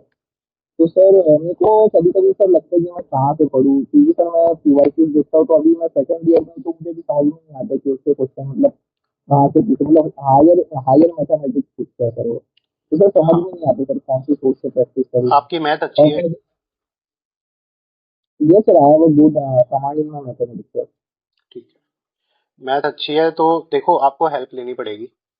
ठीक है, mathematics optional ऐसा नहीं है कि आपने शुरू किया और आप जो है कर दोगे। इसमें शायद इंस्टीट्यूट है मैथमेटिक्स का, आईएमएस इंस्टीट्यूट है, क्या नाम है उसका, आईएमएस है आईएमए है, उसके नोट्स अच्छे माने Yes जाते sir, it is IIM. Sir, I have talked with one of the investigator of that institute, sir. They have been said that we don't have the recordings of our lecture, sir. So if I miss the contact, sir, then how can I retain it, sir? That's why I am not joined the IMS institute. हैं। देखो mathematics optional IMS ही नहीं कराता है, बहुत सारे और भी sources हैं मैथमेटिक्स ऑप्शनल के, आप देखो जहाँ पे रिकॉर्डिंग प्रोवाइडेड हो, क्योंकि आपको जरूरत पड़ेगी उसकी। आई थिंक अनअकैडमी पे भी मैथमेटिक्स ऑप्शनल का अच्छा टीचर है।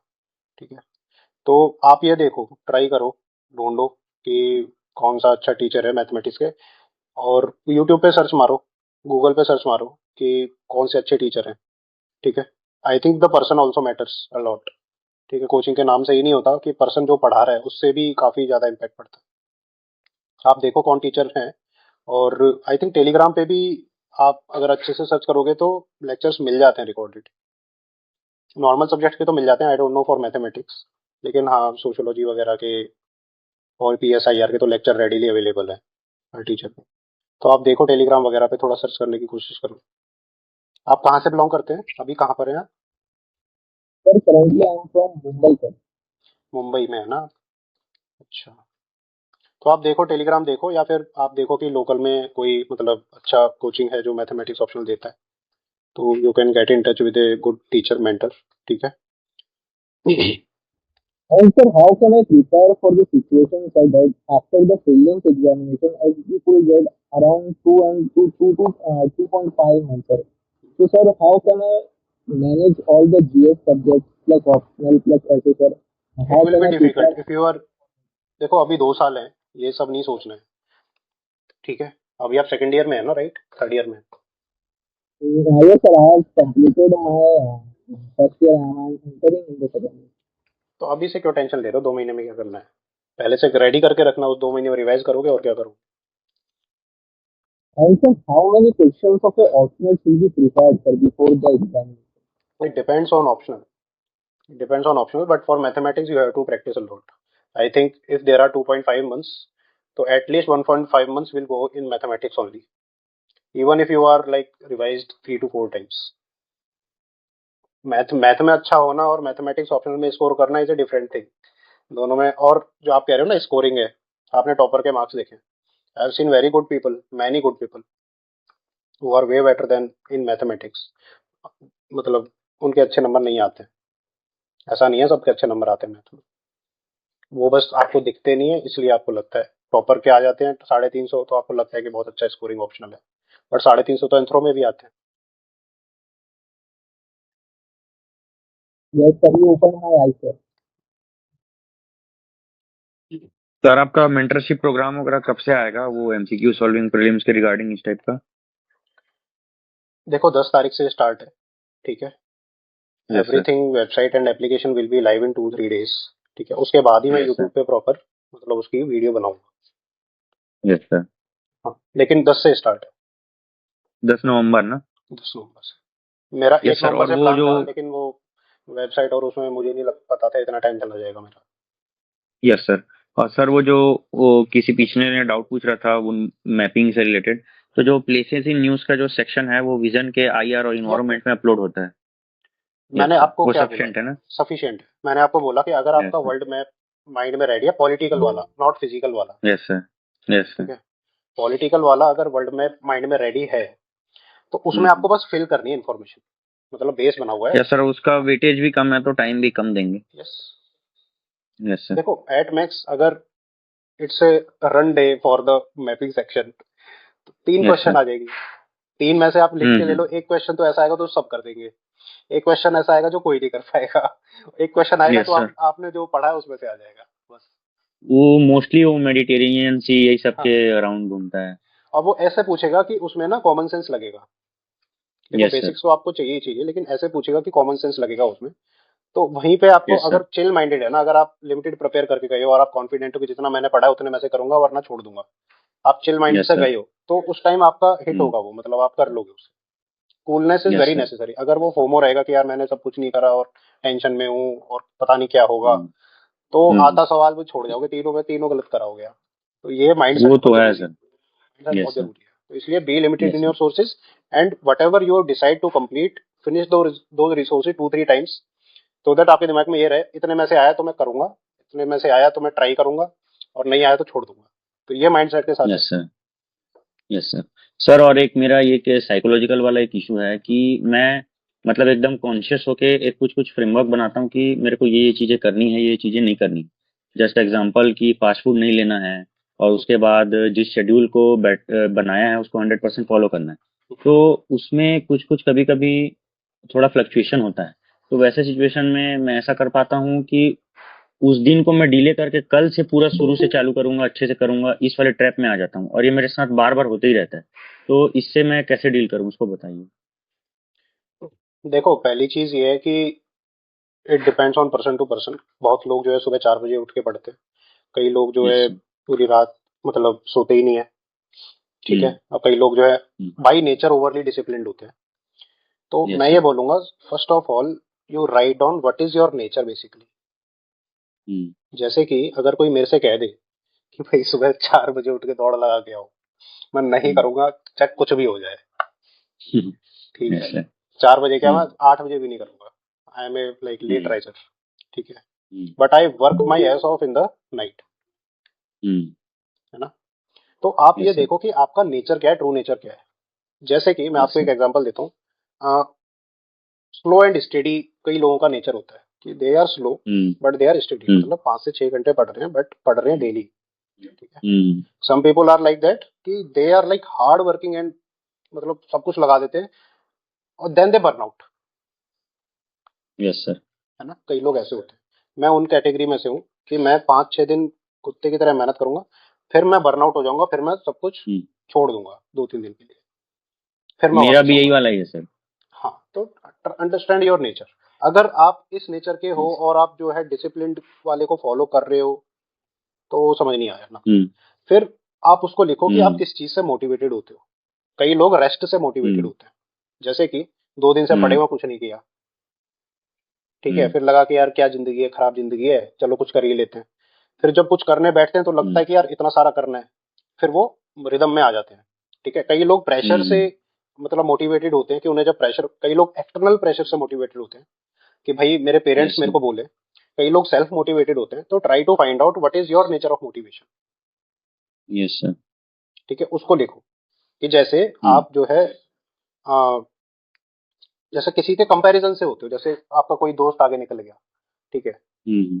आपको कंपैरिजन में मजा आता है कि यार वो मेरा दोस्त आगे निकले, और थोड़ी जेलसी या एनवी फील होती है, तो उसको यूटिलाइज करो। लेट्स, मेरे को नहीं होती है यस सर। लेकिन मैं बता रहा हूँ कई लोगों को होती है, तो उस चीज को यूटिलाइज करके पढ़ते हैं। यस ठीक सर। है, या फिर इस चीज को यूटिलाइज करके पढ़ते हैं कि what will happen if my home has a large garden. अभी तो नहीं है हम्म, लेकिन मेरे को चाहिए, हम्म, तो वो तो डीएम के बंगले में मिलेगा। हम्म, तो उस चीज से मोटिवेशन मिलता है। तो छोटी छोटी चीजें लिखो, मतलब आपको मिलेंगी 7-8 चीजें। या फिर आपको यस पेरेंट्स सर। के लिए मोटिवेशन मिलेगा कि यार मेरे को अपनी मम्मी के चेहरे पे वो वाली खुशी देखनी है जब मैं सिलेक्शन लूंगा, राइट। उस चीज को लिखो आप, क्योंकि ना क्या होता है कि जब हम लिखते नहीं है, एक जगह नहीं रहता ना, तो वो फ्लक्चुएट होती रहती है, कभी आती है कभी नहीं आती है, कभी आ जाए तो आधी रात में उठ के पढ़ने बैठ जाते हैं, कभी नहीं आए तो हम्म, नहीं आई तो 3-4 दिन निकल गए कुछ नहीं पढ़े ना। तो try yes to sir. Write those things and try to memorize those things again and again. ठीक है। यस सर, उसको मैंने वैसे अपने घर रूम पे ही एक व्हाइट बोर्ड पे उस चीज़ों को लिख के रखा है, और अलार्म में मैं ये डाल के रखा हूँ कि टेबल को एटलीस्ट सुबह उठते ही आफ्टर ब्रशिंग एक बार देखना है, फिर बैठना है ऐसे करके। यस। और सर एक चीज़ और था, जैसे कि मान लीजिए रटने वाले टाइम का एक इशू आता है, जैसे कि कुछ चीज़ें हैं जो डायरेक्ट रटना ही है, जैसे क्रॉप्स है, मेजर क्रॉप्स है, राइस व्हीट, ये सब का उसका जो भी स्पेसिफिकेशंस है। तो ज्योग्राफी में रटना क्या है जब उसमें? मैं देखो देखो मैं बताता हूँ, राइस कहाँ मिलता है आपको? गीले इलाके में। हाँ, गीले इलाके में मिलता है, और वो गीला इलाका गीला क्यों है? क्योंकि वहाँ का क्लाइमेट रेनफॉल ऐसा है। होता है। खत्म, कहानी खत्म। आगे समझ में। उसमें रटना हम्म, क्या है कि कितने सेंटीमीटर से कितने सेंटीमीटर तक रेनफॉल हो रही है। अब गीला इलाका है तो बस इतना दिमाग में मैप बना के रखो कि गीले इलाके में कितने सेंटीमीटर रेनफॉल होती है लगभग, हम्म, ड्रॉट में कितने हम्म, सेंटीमीटर होती है, दैट्स इट। Yes sir. और वही सब जब बहुत सारा हो जाता है ना, तो उस दिन जो है थोड़ा मोटिवेशन लो हो जाता है, मतलब ऐसा कि बोर लगने लगता है पढ़ने से, रेस्ट तो ले लो, मन रेस्ट फिर ले लो, अलग अलग चीज में भागने लगता है। रेस्ट ले लो। देखो क्या करो कि जैसे पूरे दिन पढ़े और रात में यस सोने सर। से पहले एक जो है यूट्यूब वीडियो देख लिया, फिर एक मूवी चटका दी। ठीक है, कर यस लिया सर। करो कभी कभी, कोई दिक्कत नहीं है। मतलब चीटिंग जो होती है ना अपने स्केड्यूल से चीटिंग, तो that hmm, gives you relief, some kind of relief, है ना। यस तो कभी सर। कभी कर लिया करो चीट, ऐसा कुछ नहीं है। Similarly in fast hmm, food, मत खाओ कोई बात नहीं, घर का खाते रहो, बट हम्म, कभी कभार गए बर्गर खा लिया अच्छी जगह से, ठीक है, हम्म, तो कर लिया करो चीट, ऐसा कुछ नहीं है। कभी कभार नहीं, not daily. Yes, yes sir. Thank you so much sir. Sir आपको वो कोर्स के लिए कुछ मेरे से हेल्प चाहिए होगा तो जरूर कुछ बोलिएगा। Yes obviously. हाँ हेलो सर। हाँ शिवानी बताइए। Good evening sir. Good evening, चलो बताओ। हाँ, सर मैंने लास्ट टाइम अब बात किया था तो आंसर राइटिंग क्रेडिट किया था, तो मुझे पीवाईक्यू का आंसर राइटिंग चल रहा है मेरा अभी।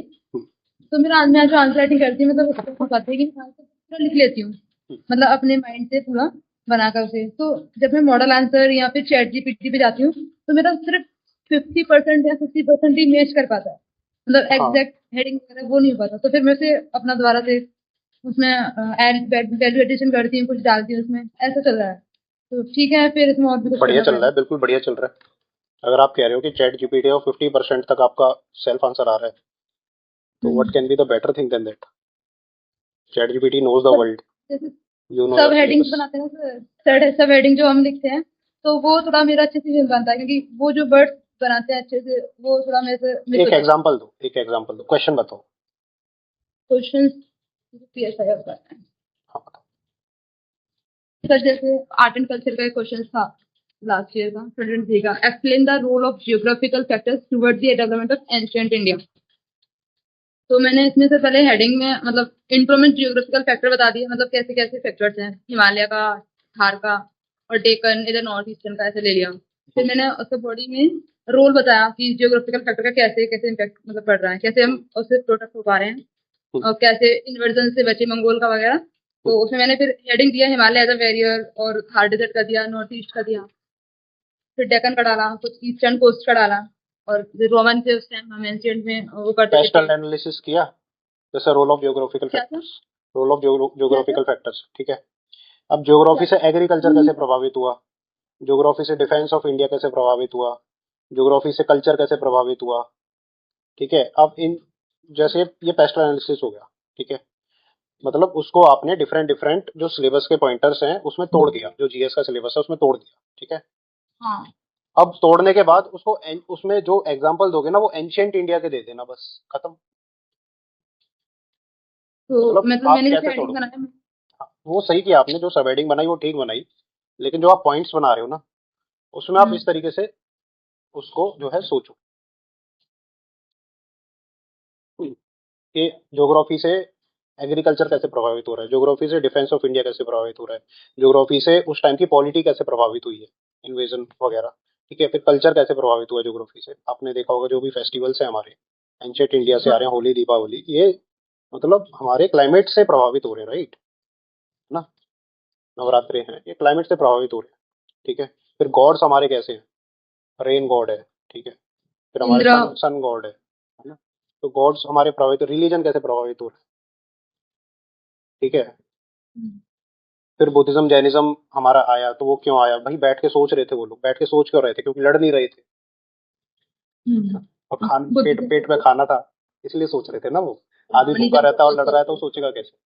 तो ज्योग्राफिकल फैक्टर से मतलब जो वेजिटेशन है, वेजिटेशन काफी अच्छी है, जिससे कि लोगों को भरपूर खाना मिलता था और वो आराम से बैठ के सोचते थे, तो उससे सिक्योरिटी मिलती थी, तो उससे क्या हमारा कल्चर डेवलप हुआ। तो ये सारे पॉइंट्स इंक्लूड कर सकते हो। तो सर जब मैं कुछ अपने अलग से वैल्यूएशन करती हूँ चैट जीपीटी या फिर किसी मॉडल आंसर से इंस्टीट्यूशन की, तो फिर ये वाले जो मैं बना रही हूँ, मतलब अब मेरी जो आंसर राइटिंग चल रही है, ये मुझे अगर CYQ की जो आंसर राइटिंग मेरे हाथ पे हो रखी है, ये लास्ट टाइम मुझे कभी जब हेल्प आएगी बिफोर मीन्स इनको हमें रिवाइज कर सकती हूँ ऐसा। देखो अभी you are in learning phase. देखो मैं आपको एक सिंपल चीज बताता हूँ, अभी आप लर्निंग फेज में हो। ठीक है, अभी आप क्वेश्चन पढ़ते हो, आपको समझ नहीं आता उनको किस तरीके से डिवाइड करो, किस तरीके से 10 पार्ट में डिवाइड करो। तो अभी आप सीख रहे हो कि यार इस क्वेश्चन को ऐसे भी डिवाइड किया जा सकता है। अब ये जो साइकिल है कि इसको ऐसे भी डिवाइड किया जा सकता है, इसको आप इतनी बार रिपीट कर लोगे ना कि आपको जितने भी टाइप के क्वेश्चन हैं उन सबका लगभग पता लग जाएगा। एक पॉइंट ऐसा आएगा कि आपको सब पता लग जाएगा कि इस क्वेश्चन को कैसे डिवाइड करना चाहिए। उस पॉइंट पे आपका मेंस निकलेगा और वो आ जाएगा मेंस तक। अभी आप लर्निंग फेज में हो, तो अभी ये मत उस पॉइंट पे ये मत सोचो कि मैं कल ही आ जाऊं। बी पेशेंट, आप धीरे धीरे आओगे। ठीक है, और अभी जैसे उसी मैं फेज को चलाते रहो। संडे संडे सर मैं अपना 3 आवर्स का ऐसे प्रोग्राम रखती हूँ, मतलब पूरा ऐसे लिखती हूँ 3 आवर्स बैठ के, तो उसे कर मतलब मेरा पूरा हो जाता है, पर उसकी डायमेंशन फिर कैसे चेक करूँ कि मैं सही लिखा है या फिर कहाँ से ऐसे ऐसे ही मॉडल आंसर से। यस, मॉडल आंसर से आप चेक कर सकते हो डायमेंशंस को, और उसमें देखो थोड़ा फ्लो भी होता है उसमें। बस ऐसे में इंस्टेड ऑफ आप कौन सा पॉइंट बना रहे हो, ये भी बहुत मैटर करता है कि जो भी जितने भी पैराग्राफ लिख रहे हो ना, उनकी लेंथ सब लगभग सेम हो। ठीक है, और उसका स्ट्रक्चर बहुत अच्छा हो। जैसे आप जब यूपीएससी का सिलेबस ऐसे का उठा के देखोगे, तो उसमें सबसे इंपॉर्टेंट टर्म है कोहेरेंसी। अब उसमें ये नहीं लिख रहा है कि सारे डायमेंशंस कवर होने चाहिए ये उसने नहीं लिखा, यूपीएससी ने नहीं लिखा। There are people who just give one dimension but they are so argumentative, इतना बढ़िया लिखते हैं वो कि उनकी वन डायमेंशन पे ही 140 नंबर आ जाते हैं उनको। और वो किसी ने कैसे सर? की जो राइटिंग स्टाइल है वो बहुत अच्छी होती है। जैसे कि आप कभी इसका विक्रम ग्रेवाल का ऐसे पढ़ना, आपको समझ में आ जाएगा कैसा लिखता है वो। वसीम अहमद भट्ट का है कभी ऐसे पढ़ना। ठीक है, इनके ऐसे में वो बात है, मतलब बढ़िया बात है उनके ऐसे। ठीक है, मेरे भी जब 143 नंबर आए थे, आई हैव रिटन री रिटन दैट ऐसे। ठीक है, तो वो भी मैं शेयर करूंगा। तो जब वो ऐसे लिखा था ना मैंने, तो ऐसे लिखने के बाद मेरे को काफी अच्छा फील हुआ था। मतलब वो आ जाती है अंदर से कि भाई बहुत बढ़िया से लिखा है आज तो। और एंड इट हैपेंड कि बहुत अच्छे नंबर आए थे। उस टाइम पे टॉपर्स के 115 120 लटक रहे थे जब मेरे 143 आए थे 2019। तो आएगा, लेकिन हाँ उसका एक गिवन पॉइंट है कि स्ट्रक्चर अगर मेंटेन्ड है तो आपका जो मार्क्स है ना, वो 115 से नीचे नहीं जाएगा, 110 15 से नीचे नहीं जाएगा, अगर स्ट्रक्चर सही है। सिंपल आपने स्ट्रक्चर सर एक बार ब्रीफली कुछ समझाओ जरा। मेरी ऐसे की वीडियो है 1 घंटे की आप जाके पीछे देखना उसे। ठीक है, वैसे मेंटरशिप में तो मैं बताऊंगा ही। इसमें देखो क्या होता है, मैं सिंपल बता देता हूँ कि जैसे 10 पेज का ऐसे है, उस 10 पेज को आप डिवाइड करो, पहले 2 पेज, लास्ट के 2 पेज, बीच के 6 पेज। ठीक है, जो बीच का 6 पेज है वो बॉडी है, लास्ट के 2 पेज में एंडिंग कंक्लूजन हो रहा है, पहले 2 पेज में इंट्रोडक्शन हो रहा है। अब इंट्रोडक्शन को भी ना 3 पार्ट में डिवाइड करना चाहिए। पहला पार्ट होता है हुक, दूसरा पार्ट होता है मतलब हुक को मेन टॉपिक से जोड़ना, तीसरा पार्ट होता है थीसिस, और चौथा पैराग्राफ होता है कि आप बॉडी में क्या एक्सप्लेन करने वाले हो वो लिखना। फिर बॉडी जितने 6 पेज हो गए ना, उन 6 पेजों को डिवाइड करो बिटवीन 3 to 4 डायमेंशन, मतलब major dimension which you will cover. वो 3 to 4 सब हेडिंग रहेंगी। ठीक है, 4 सब हेडिंग रही लेट से। अब 4 सब हेडिंग में आप थोड़ी बहुत पेस्टल एनालिसिस, हिस्टोरिकल एनालिसिस जो भी आपका है, तो आप उसको आर्गुमेंट के साथ हैंडल करो। लेट्स से कि अगर आ गया कि फार्मिंग में क्या दिक्कत है, इंडिया की फार्मिंग में क्या दिक्कत है, तो उन 3-4 को कैसे आप डिसाइड करोगे कि पहले तो फार्मिंग की हिस्ट्री क्या है, ठीक है, क्यों हमें दिक्कत है कि ब्रिटिश में ऐसा वैसा हुआ था, फिर फार्मिंग के अभी प्रेजेंटली क्या इश्यूज है, ठीक है, गवर्नमेंट क्या कर रही है, सॉल्यूशन क्या है, ठीक है, और कंक्लूजन में क्या दो कि फार्मर क्यों जरूरी है, और उनके लिए थोड़ा सा भावभूति टाइप का कुछ लिख के कंक्लूजन कर दो, ठीक है। तो ये मैंने एज एन एग्जांपल दिया कि इस तरीके से ऐसे को आप डिवाइड करके दो।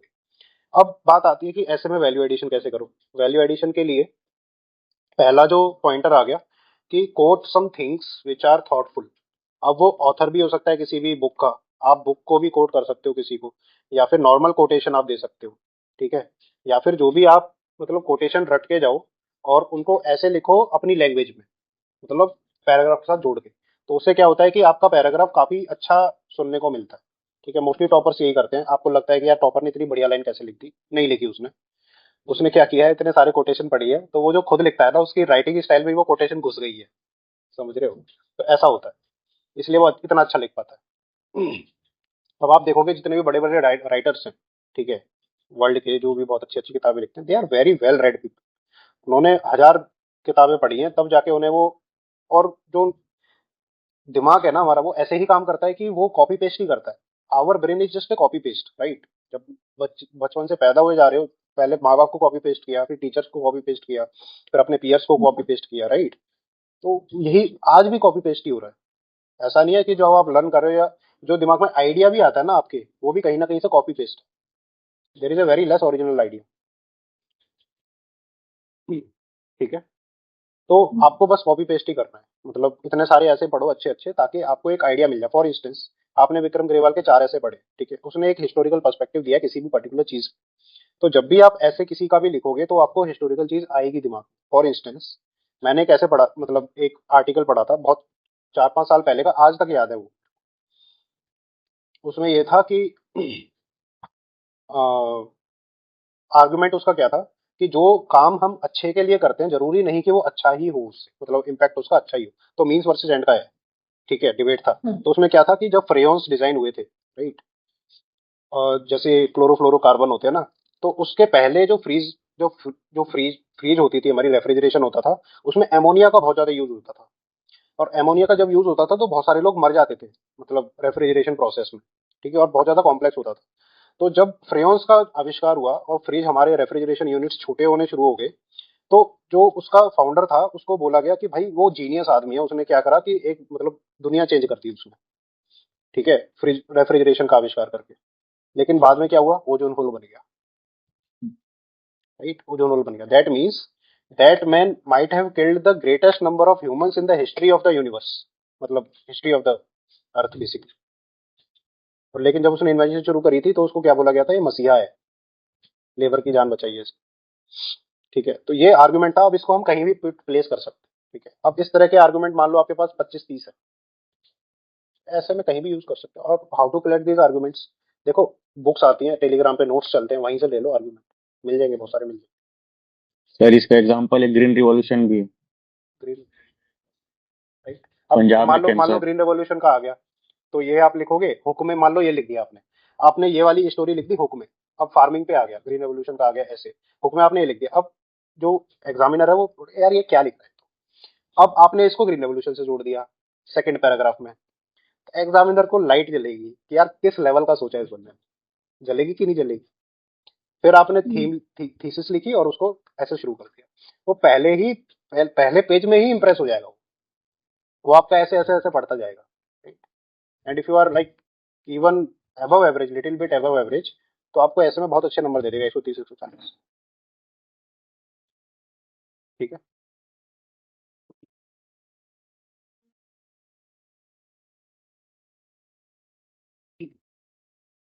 आप बताओ ज्ञान। थ्री के लिए बताया क्वेश्चन कितने करना चाहिए, मेंस पीवाईक्यू पहले भी बताया आपने पिछले सेशन में, पीवाईक्यू इनफ है। बट फिर भी सर जो पीवाईक्यू करने के बाद जो कॉन्फिडेंस आ रहा है, और एक जो बाहर के टेस्ट सीरीज हैं वो करने पे जो कॉन्फिडेंस आ रहा है वो अलग ही है। बाहर के टेस्ट सीरीज करने पे लग रहा है कि यार मैं कहाँ फंस गया, मैं तो इतने अच्छे लिख पा रहा था और इसमें मैं तो ब्रॉडली आंसर भी नहीं कर पा रहा हूँ। ये हो रहा है? देखो मैं बताता हूँ आपको, पीवाईक्यू करने का पर्पस क्या है। पीवाईक्यू करने का ये पर्पस है that the syllabus is outline into your mind, and whenever a question comes in any test series, तो आपको वो पता रहे कि वो क्वेश्चन कौन से पार्ट से आया, सिलेबस के पार्ट से आया, ताकि जो भी आपने पढ़ा है उस इंफॉर्मेशन को आप यूज कर सको उस क्वेश्चन का आंसर करने के लिए। अब मान लो कोई क्वेश्चन आ गया करंट अफेयर से, प्योरली करंट अफेयर से, उसको आप आंसर नहीं कर पाओगे with the help of PYQ analysis. ठीक है, there will be 20% of the questions which you can not solve with PYQ analysis. ठीक है, अब उन 20% को सॉल्व कैसे किया जाए? भाई आप पूरे साल करंट अफेयर पढ़ रहे हो ना, थोड़ा बहुत तो आइडिया है आपको उस चीज में हुआ क्या है। उसके बाद आपको क्या चाहिए? हल्का फुल्का कंटेंट है। अब उस हल्के फुल्के कंटेंट से लेट से आपको जो है 250 वर्ड लिखने हैं, तो कैसे लिखोगे? ये स्किल है आंसर राइटिंग स्किल, इसको कहते हैं टीचर को बेवकूफ बनाने की स्किल, और जो कि सारे टॉपर को आती है। ठीक है, अब वो बेवकूफ कैसे बनाया जाएगा? आप मेरे को कोई भी रैंडम टॉपिक, मैं अभी बनाता हूँ उस पर आंसर 250 वर्ड का। जैसे अभी मैंने अभी लिखा था रिवॉल्ट ऑफ 1857 में के बाद सोशल रिफॉर्म जो हुआ, उस पे एक क्वेश्चन था, मैंने किया था।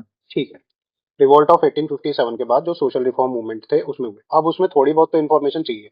अब प्री के लिए आपने 3 बार पढ़ा है तो आपको पता होगा कि भाई पहले तो ब्राह्मो समाज था। ठीक है, ब्राह्मो समाज के बाद हमारा जो है प्रार्थना समाज है, फिर पुणे की कौन सी वो सभा है, वो दार्शनिक सभा है, कौन सी है वो, एक तो प्रार्थना सभा ही थी, और फिर इसके बाद ये दयानंद सरस्वती वाला है। ठीक है, आर्य समाज मूवमेंट है। ठीक है, फिर जो है हमारे इस्लामिक रिफॉर्म मूवमेंट है, जैसे अलीगढ़ मूवमेंट हो गया। ठीक है, तो ये सारे रिफॉर्म हैं। इन सबको जो है इसमें 3-3 4-4 लाइन भी लिखोगे थोड़ा सा एक्सप्लेन करने के लिए कि इनके क्या फीचर थे, तो आपका क्वेश्चन पूरा हो गया। तो प्योरली फैक्चुअल सवाल है। और अगर इसमें डायमेंशन ऐड करना चाहते हो तो ये तो एक पार्ट हो गया। मान लो ये आपको नहीं पता, इतना ज्यादा नहीं पता, ठीक है, तो सिर्फ एक पार्ट बता दो कि ओवरव्यू ऑफ रिफॉर्म्स। पहले तो उसमें 4-5 रिफॉर्म लिस्ट कर दिए, अब उन रिफॉर्म के बारे में आपको नहीं पता। फिर सेकंड आप सब हेडिंग दे दो इम्पैक्ट ऑफ रिफॉर्म। इम्पैक्ट में तो आप फेल सकते हो कुछ भी। यस। इम्पैक्ट में तो आप 4-5 चीजें लिख दोगे कि उसकी वजह से हमारा जो इनिशियल कॉन्शियसनेस बढ़ी, उसकी वजह से हमारी वुमन की कंडीशन अच्छी हुई, उसकी वजह से ब्रिटिशर्स को अपनी जो है पॉलिसीज को वापस करना पड़ा। चेंज करना ठीक है, चेंज करना पड़ा। ठीक है, उसकी वजह से जो है सेल्फ कॉन्फिडेंस बढ़ा, सेल्फ कॉन्फिडेंस बढ़ा तो हमने प्रोटेस्ट करना शुरू करा। तो ये सारी चीजें इम्पैक्ट में लिख सकते हो। अब ये 2-2 3-3 लाइन में लिखोगे पर क्या पेज। ठीक है, उसका कंक्लूजन फिर कंक्लूजन में आप ये लिख दो कि this led to the formation of national mass struggle which led into culmination of Congress, और इस तरीके से आप एंड कर दो उसको। सर मेरा एक मेडिकल इशू भी था, मैं आपसे कब बात कर पाऊँ इस पर? सेशन के बाद आप रह जाओ। ठीक है, ठीक है, थैंक यू। हो गए सबके सवाल तो एंड सर करें। मेरा एक डाउट है। हेलो हाँ, बताओ। सर मेरा एक डाउट है सर, जैसे आपने अभी बीच में बोला जैसे बॉडी में हम पेस्टल एनालिसिस करते हैं। सर मेरा ऐसे में ये डाउट है कि सर ये डायमेंशन सर मेरा कंटेंट सॉल्व फॉल हो जाता है जब मैं ऐसे लिखता हूँ। तो सर डायमेंशंस में ज़्यादा नहीं बना पाता हूँ, ताकि जैसे कभी हम मेन प्रेमाइस को मान लेते हैं, उसके बाद फिर उसके थोड़ा सा अपोज करते हैं। सर ये सब बहुत कम पड़ जाता है मेरा, कैसे पूरा नहीं हो पाता कभी कभार। कम कैसे पड़ जाता है? आप एक एग्जांपल दो, मतलब किस कौन सा एग्जांपल? सर सर जैसे फॉर एग्जांपल ये जो इस सर ऐसे आया था कि जिसका टॉपिक था द द एक मिनट का मैं देख लेता हूँ। देख के सर बता जो दो। क्वेश्चन पूछते हैं, जो क्वेश्चन पूछते हैं, जो टू मैन ऑफ साइंस होते हैं, सर वो था the doubters are the true man of science. The doubters are मैंने true man of science. The doubters, एक सेकंड में लिख लूं, are the true man of science. हाँ ठीक है सर ये वाला ना वो थीम रिपीटेड है, ये जो विजनरी डिसीजन मेकिंग वाला जो था ना, लॉजिक इंट्यूशन, उसी का रिपीट मारा था इसको। मतलब अगर वो कह दें कि मजबूरी का नाम महात्मा गांधी, ठीक है, तो उसी से लिंक्ड है कि भाई दिमाग में क्वेश्चन आया, क्वेश्चन से क्यू आई, क्यू से जो है मतलब क्रेविंग हुई, क्रेविंग से जो है आपने रिवॉर्ड खाया, रिवॉर्ड क्या था? वो इनोवेशन था। ठीक है, तो अब देखते हैं कि इस मतलब इसमें क्या डायमेंशन समझ नहीं आई आपको, ये बताओ आपने लिखा कैसे? सर जैसे मैंने for example sir Isaac Newton का एग्जांपल लिया एक अपना हुक बनाने के लिए। ठीक है सर, उसके बाद फिर से मैंने थीसिस में थोड़ा सा इसको बताया, मतलब उसको थोड़ा सा एक्सप्लेन किया उसी एग्जांपल से रिलेट करते हुए कि क्या कहना चाहता है सर ये टॉपिक। उसके बाद सर मैंने एग्जांपल से मतलब पहले इसी को सपोर्ट करते हुए सर अल्बर्ट आइंस्टीन और गैलीलियो का एग्जाम्पल भी दिया। तो उसके बाद सर मैंने एक एग्जाम्पल फिर ये भी लिया कि सर जैसे आइजैक न्यूटन थे, केवल क्यूरियोसिटी ही नहीं सर, इमेजिनेशन और एक्सपेरिमेंटेशन का भी इन्वॉल्वमेंट होता है। फिर सर मैंने ये भी लिखा कि सर एक थोड़ा मेटा डायमेंशन भी ऐड किया कि सर ये what is science, science is like, मतलब थोड़ा सा उसको फिलोसफिकली कंटेक्ट करने की कोशिश करी। फिर सर मैंने एलॉन मस्क को कोट किया, like innovation sir modern tech को अडॉप्ट भी करना चाहिए, केवल क्वेश्चन सीखने से कुछ नहीं होता। सर आर्यभट्ट को भी इस तरह कोट किया सर, लेकिन सर मतलब थोड़ा सा मोनोटोनस सा ऐसे भी हो गया और मैं हो गया डायमेंशन भी ज्यादा नहीं। Monotonous, yes. तो पेस्टल एनालिसिस करो इसमें, चलो मैं करवाता हूँ पेस्टल एनालिसिस, करो पेस्टल एनालिसिस। इसमें समाज का पर्सपेक्टिव, सोसाइटी का पर्सपेक्टिव जो कैसे जो sir doctor B R Ambedkar वाला अच्छा रहेगा उसमें, मतलब कि इन्हीं को कास्ट बोलने दो, मतलब अभी मैं इन्हीं से करवाता हूँ तो अच्छा अच्छा हाँ इन्हीं ठीक से है करवाता हूँ, तो ये करेंगे तो समझ में आएगा कि कैसे होता है। हाँ, बताओ सोसाइटी का। Yes sir. सोसाइटी में सर सर जैसे लाइक अगर सर डाउटर्स की बात करें तो सर जैसे राजा राम मोहन राय का एग्जांपल ले सकते हैं कि उन्होंने आगे कैसे आगे लाइन पे, ठीक है, राजा राम मोहन, ठीक है। Yes, वेस्टर्न वेस्ट में किसी का नाम बताओ। सर गैलीलियो ही है, मान लीजिए सर, उनको भी गैलीलियो, ठीक है, हाउस दो अरेस्ट दो कर बहुत दो बहुत दिया। Yes sir. इकोनॉमिक्स में बताओ। सर इकोनॉमिक्स में सर सर आर सर वैसे तो मैथमेटिक्स में सर ओल्ड एग्जांपल तो आर्यभट्ट का भी ले सकते हैं, और वैसे मॉडर्न सर अमर्त्य सेन जैसे नोबेल लॉरिएट हैं, इन सबको भी कोट कर सकते हैं। यस, सर अमर्त्य यही। Sen doubted the approach yes sir. Which were there also. उन्होंने बोला था ह्यूमन डेवलपमेंट की अप्रोच होनी चाहिए, पहले थी कि वेल्थ क्रिएशन की अप्रोच थी, राइट। Yes sir. तो he doubted the Adam Smith. Present system, right. इसमें आप एडम स्मिथ हो गया, फिर केनीशियन इकोनॉमिक्स का भी इसमें आप एक एग्जांपल डाल सकते हो कि उसने एक नई राह दिखाई पूरी वर्ल्ड इकोनॉमिक्स को। From the invisible hand of capitalism he led towards a nanny state, ठीक है। फिर इसमें पॉलिटिकल बताओ। Political democracy democracy. डेमोक्रेसी का थॉट क्यों आया? Yes sir. सर ओल्ड जो हमारी लाइक फ्रेंच रेवोल्यूशन का फ्यूडलिज्म था वगैरह जो French था, revolutionaries doubted the present system. That is why they invented democracy, so that every person should have a role in that particular regard. Technology का example बताओ। Sir technology में sir sir जैसे modern science या Elon Musk जैसे curious था, इसलिए उसने space x में एक्सपेरिमेंट करते करते उसने स्पेस एक्स बनाया despite of being failure. And similarly sir Jeff Bezos का भी लिख सकते हैं टेक्नोलॉजिकल पर्सपेक्टिव। एनवायरनमेंट का बताओ। एनवायरनमेंट में तो बहुत है। तो वो जो रिपोर्ट आई थी अपनी, उसके पहले लेडी थी ना, क्या नाम था उनका? आयन रैंड था, पता नहीं क्या नाम था। आयन रैंड सर, वो जो डाउनफॉल यू कर्व बनाते हैं वाला। हाँ ठीक है, तो इसमें फेमिनिस्ट पर्सपेक्टिव भी जोड़ सकते हो। यस सर वो कुडुम्बाश्री वाला ठीक रहेगा। कुडुम्बाश्री भी हाँ जोड़ सकते हो कि कि उन्होंने डाउट किया कि गवर्नमेंट की कैपेसिटी नहीं है, तो we have to take our Yes, own sir. Things in on our own hands. लेकिन वो Yes, ये sir. जो डायमेंशन बना रहे हो ना, ये डायमेंशन आपको ऐसे राइट करना है पैराग्राफ की, लिंक हो जाए टॉपिक से। आपको इसमें बार बार पुट करना है कि science of democracy, science of democracy या साइंस ऑफ इकोनॉमिक्स, ठीक है। तो साइंस वर्ड जो है ना, इसको ऐड करना है और डाउट आपको क्रिएट करना है। उस डाउट से क्या साइंस आई, मतलब क्या सॉल्यूशन आया। प्रॉब्लम लीड्स टू सॉल्यूशन, ये ऐसे मतलब है कि problem, if there is a problem then it is leading to solution, है ना। यही तो है मजबूरी का नाम, महात्मा गांधी मैंने फर्स्ट डायलॉग में बोला था, ठीक है। तो वही बता रहे हैं अब कहाँ कहाँ प्रॉब्लम आई और कहाँ कहाँ उसका सॉल्यूशन आया, चेप दो।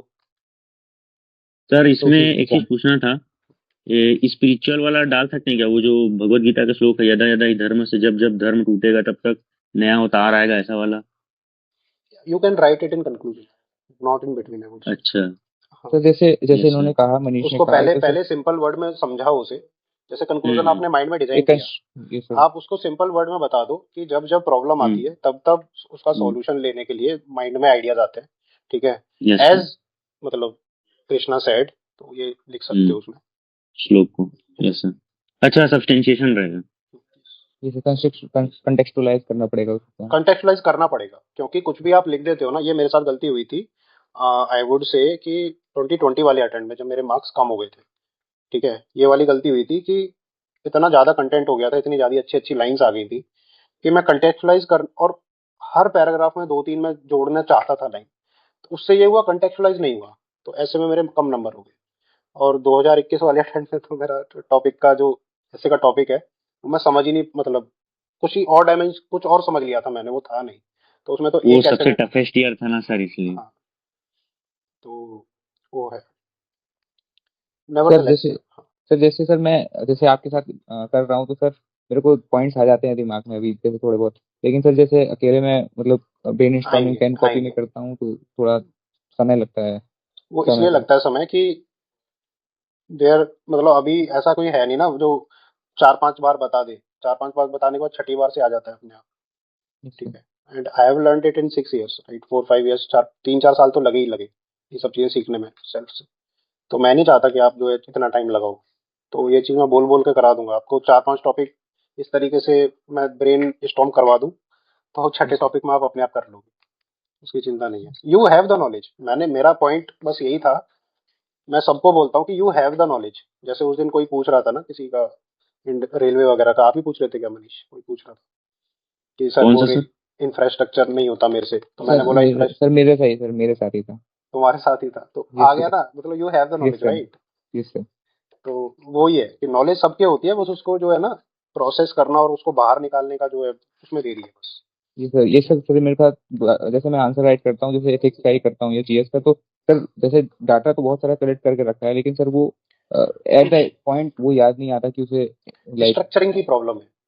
मैंने आपको बोल दिया कि ये क्वेश्चन, जैसे बोला था किसी ने, ये इसमें आप एक, मतलब जैसे मैंने बताया था कि आप एक सब हेडिंग जोड़ सकते हो, impact of social reform movement. ठीक है, अब ये एक आइडिया आ गया। अब उस आइडिया में आप बहुत सारी चीजें लिख सकते हो, तो आपको ये आइडिया जनरेशन पता होना चाहिए कि मेरे को इस क्वेश्चन को कैसे डिवाइड करना है। दिक्कत सारी यही है कि क्वेश्चन आप पढ़ते हो, सबसे पहले माइंड में ये सोचते हो कि मुझे क्या लिखना है। That should be the last thing. There should be first thing कि मेरे पास 3 पन्ने हैं, तो इन 3 पन्नों को मैं किस किस पार्ट में डिवाइड करूंगा सबसे पहले। उन पार्ट्स में की क्या हेडिंग रहेंगी, मतलब प्लानिंग पहले करनी है क्वेश्चन की। शुरू में टाइम लगेगा, नो डाउट, हर क्वेश्चन में आपको 2 से 3 मिनट लग सकता है सोचने में।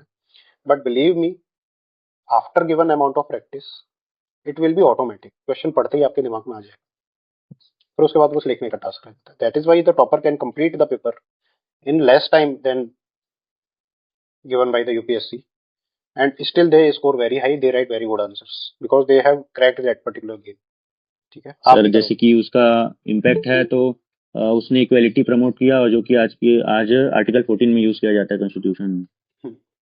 यस यस, बिल्कुल लिख सकते हो, कंक्लूजन में डाल सकते सर ये जो आंसर राइटिंग में जो मेन अपना वो जो पार्ट है कोरिलेट करने वाला बिटवीन डिफरेंट टॉपिक्स, ये मतलब किस स्टेज पे जब अपना आंसर राइटिंग हो जाएगा तब आएगा? हो। कोरिलेशन वाला एक बार यस सर। सिलेबस कंप्लीट हो जाए ना, और आपने मेंस का एक बार सिलेबस पूरा देख लिया है, तो कोरिलेट यस आराम सर। से हो जाता है। मतलब वन टाइम एक्सरसाइज तो करनी पड़ेगी। Yes sir. ऐसा नहीं है आपको 3 बार रिवाइज करना जब आएगा, नहीं, पहले एक बार के बाद हो जाएगा। और मैंने जैसे बोला यस सर। कि अगर पिछले 3 साल के आपने PYQ लिख लिए हैं, हम्म। इतना बहुत है, कोरिलेशन इतने में ही आ जाएगा। Yes sir. 2 साल के लाइक भी लिख लिए तो भी आ जाएगा कोरिलेशन। Sir yes. जैसे सर सिलेबस जैसे मेंस के नोट्स पर बना लिए हैं सर, जैसे जैसे इन्होंने कहा को रिलेशन है तो सर अब आगे जैसे पीवाईक्यू दोबारा लिखूंगा तो सर तब वो हाँ, तो रिलेट करेगा। और अच्छे से लिखोगे उसको। ठीक है। और सर जैसे मेरे नोट्स हैं सर हर जगह पर, मैंने कुछ सब्जेक्ट ऐसे हैं जिसमें मैंने सर सोशल पॉलिटिकल और जो पेस्टल डायमेंशंस होते हैं सर वो भी डेवलप नहीं हो पाया मेरे, थोड़ा सा समय देखो कम हर था इसलिए। टॉपिक में डेवलप होंगे भी नहीं। अब कोई टॉपिक स्पेसिफिकली है कि बता रहा है कि भाई न्यूक्लियर टेक्नोलॉजी, अब उसमें क्या सोशल, मतलब कहने का मतलब ये है कि कई इस वो टॉपिक बस स्पेसिफिक वो होते हैं। एनालाइज वाले में आएगा ना, डिस्क्राइब वाले में नहीं आएगा वो। हाँ, डिस्क्राइब वाले में नहीं है। जैसे सिटीजन चार्टर है, अब सिटीजन चार्टर को भी एनालाइज करोगे तो उसमें थोड़ी ना आप जो है एनवायरमेंटल पर्सपेक्टिव, फलाना पर्सपेक्टिव, डेटा पर्सपेक्टिव यस लोगे, सर। नहीं। वो एक स्पेसिफिक उसकी प्रॉब्लम्स है, 5-6 प्रॉब्लम्स है, उसकी 5-6 सॉल्यूशन, बस वही लिखोगे आप, है ना। तो हर चीज में नहीं आता ये, वेग क्वेश्चंस में आता है, या फिर उन क्वेश्चंस में आपको लिखने की जरूरत है जो कि ओपन एंडेड है क्वेश्चंस, और कोई स्पेसिफिक पर्टिकुलर सिलेबस पॉइंटर से नहीं है, और या फिर उस क्वेश्चन में जिसमें आपको कंटेंट नहीं पता है। ये ट्रिक वहां अप्लाई यस सर। करनी है। इट इज नॉट ए कि भाई, ऐसा नहीं है कि सारे क्वेश्चन आ रहे हैं 80 के 80 क्वेश्चन में आप जो है पेस्टल डाल रहे हो, ऐसा नहीं होता है। ये पेस्टल एनालिसिस जो है ये 30 से 40 क्वेश्चन की है, जिसमें नेचुरली सब फिट हो रही है, वो तो हो रही है, लेकिन ऐसे 10-15 क्वेश्चन आएंगे जो आपको नहीं आते होंगे, ये वहां अप्लाई करनी है, not a long question. Okay. लेकिन ये टॉपर का बताया सबसे बड़ा झूठ है कि भाई पेस्टल एनालिसिस यस करो सर। तो सारे क्वेश्चन सॉल्व हो जाते हैं, ऐसा नहीं होता है। अदरवाइज स्पेशल एनालिसिस जिसको आ गई वो तो भाई टॉपर बन जाना चाहिए था, ऐसा नहीं है, पढ़ना पड़ेगा। कंटेंट स्पेसिफिक से क्वेश्चन आते हैं, उसकी कंटेंट की स्पेसिफिक प्रॉब्लम एंड उसके स्पेसिफिक सॉल्यूशंस आपको आने चाहिए। ठीक है, थैंक यू सर। ठीक है, लीव एवरीबॉडी एंड ज्ञान आप रखना बस। Thank you so much sir.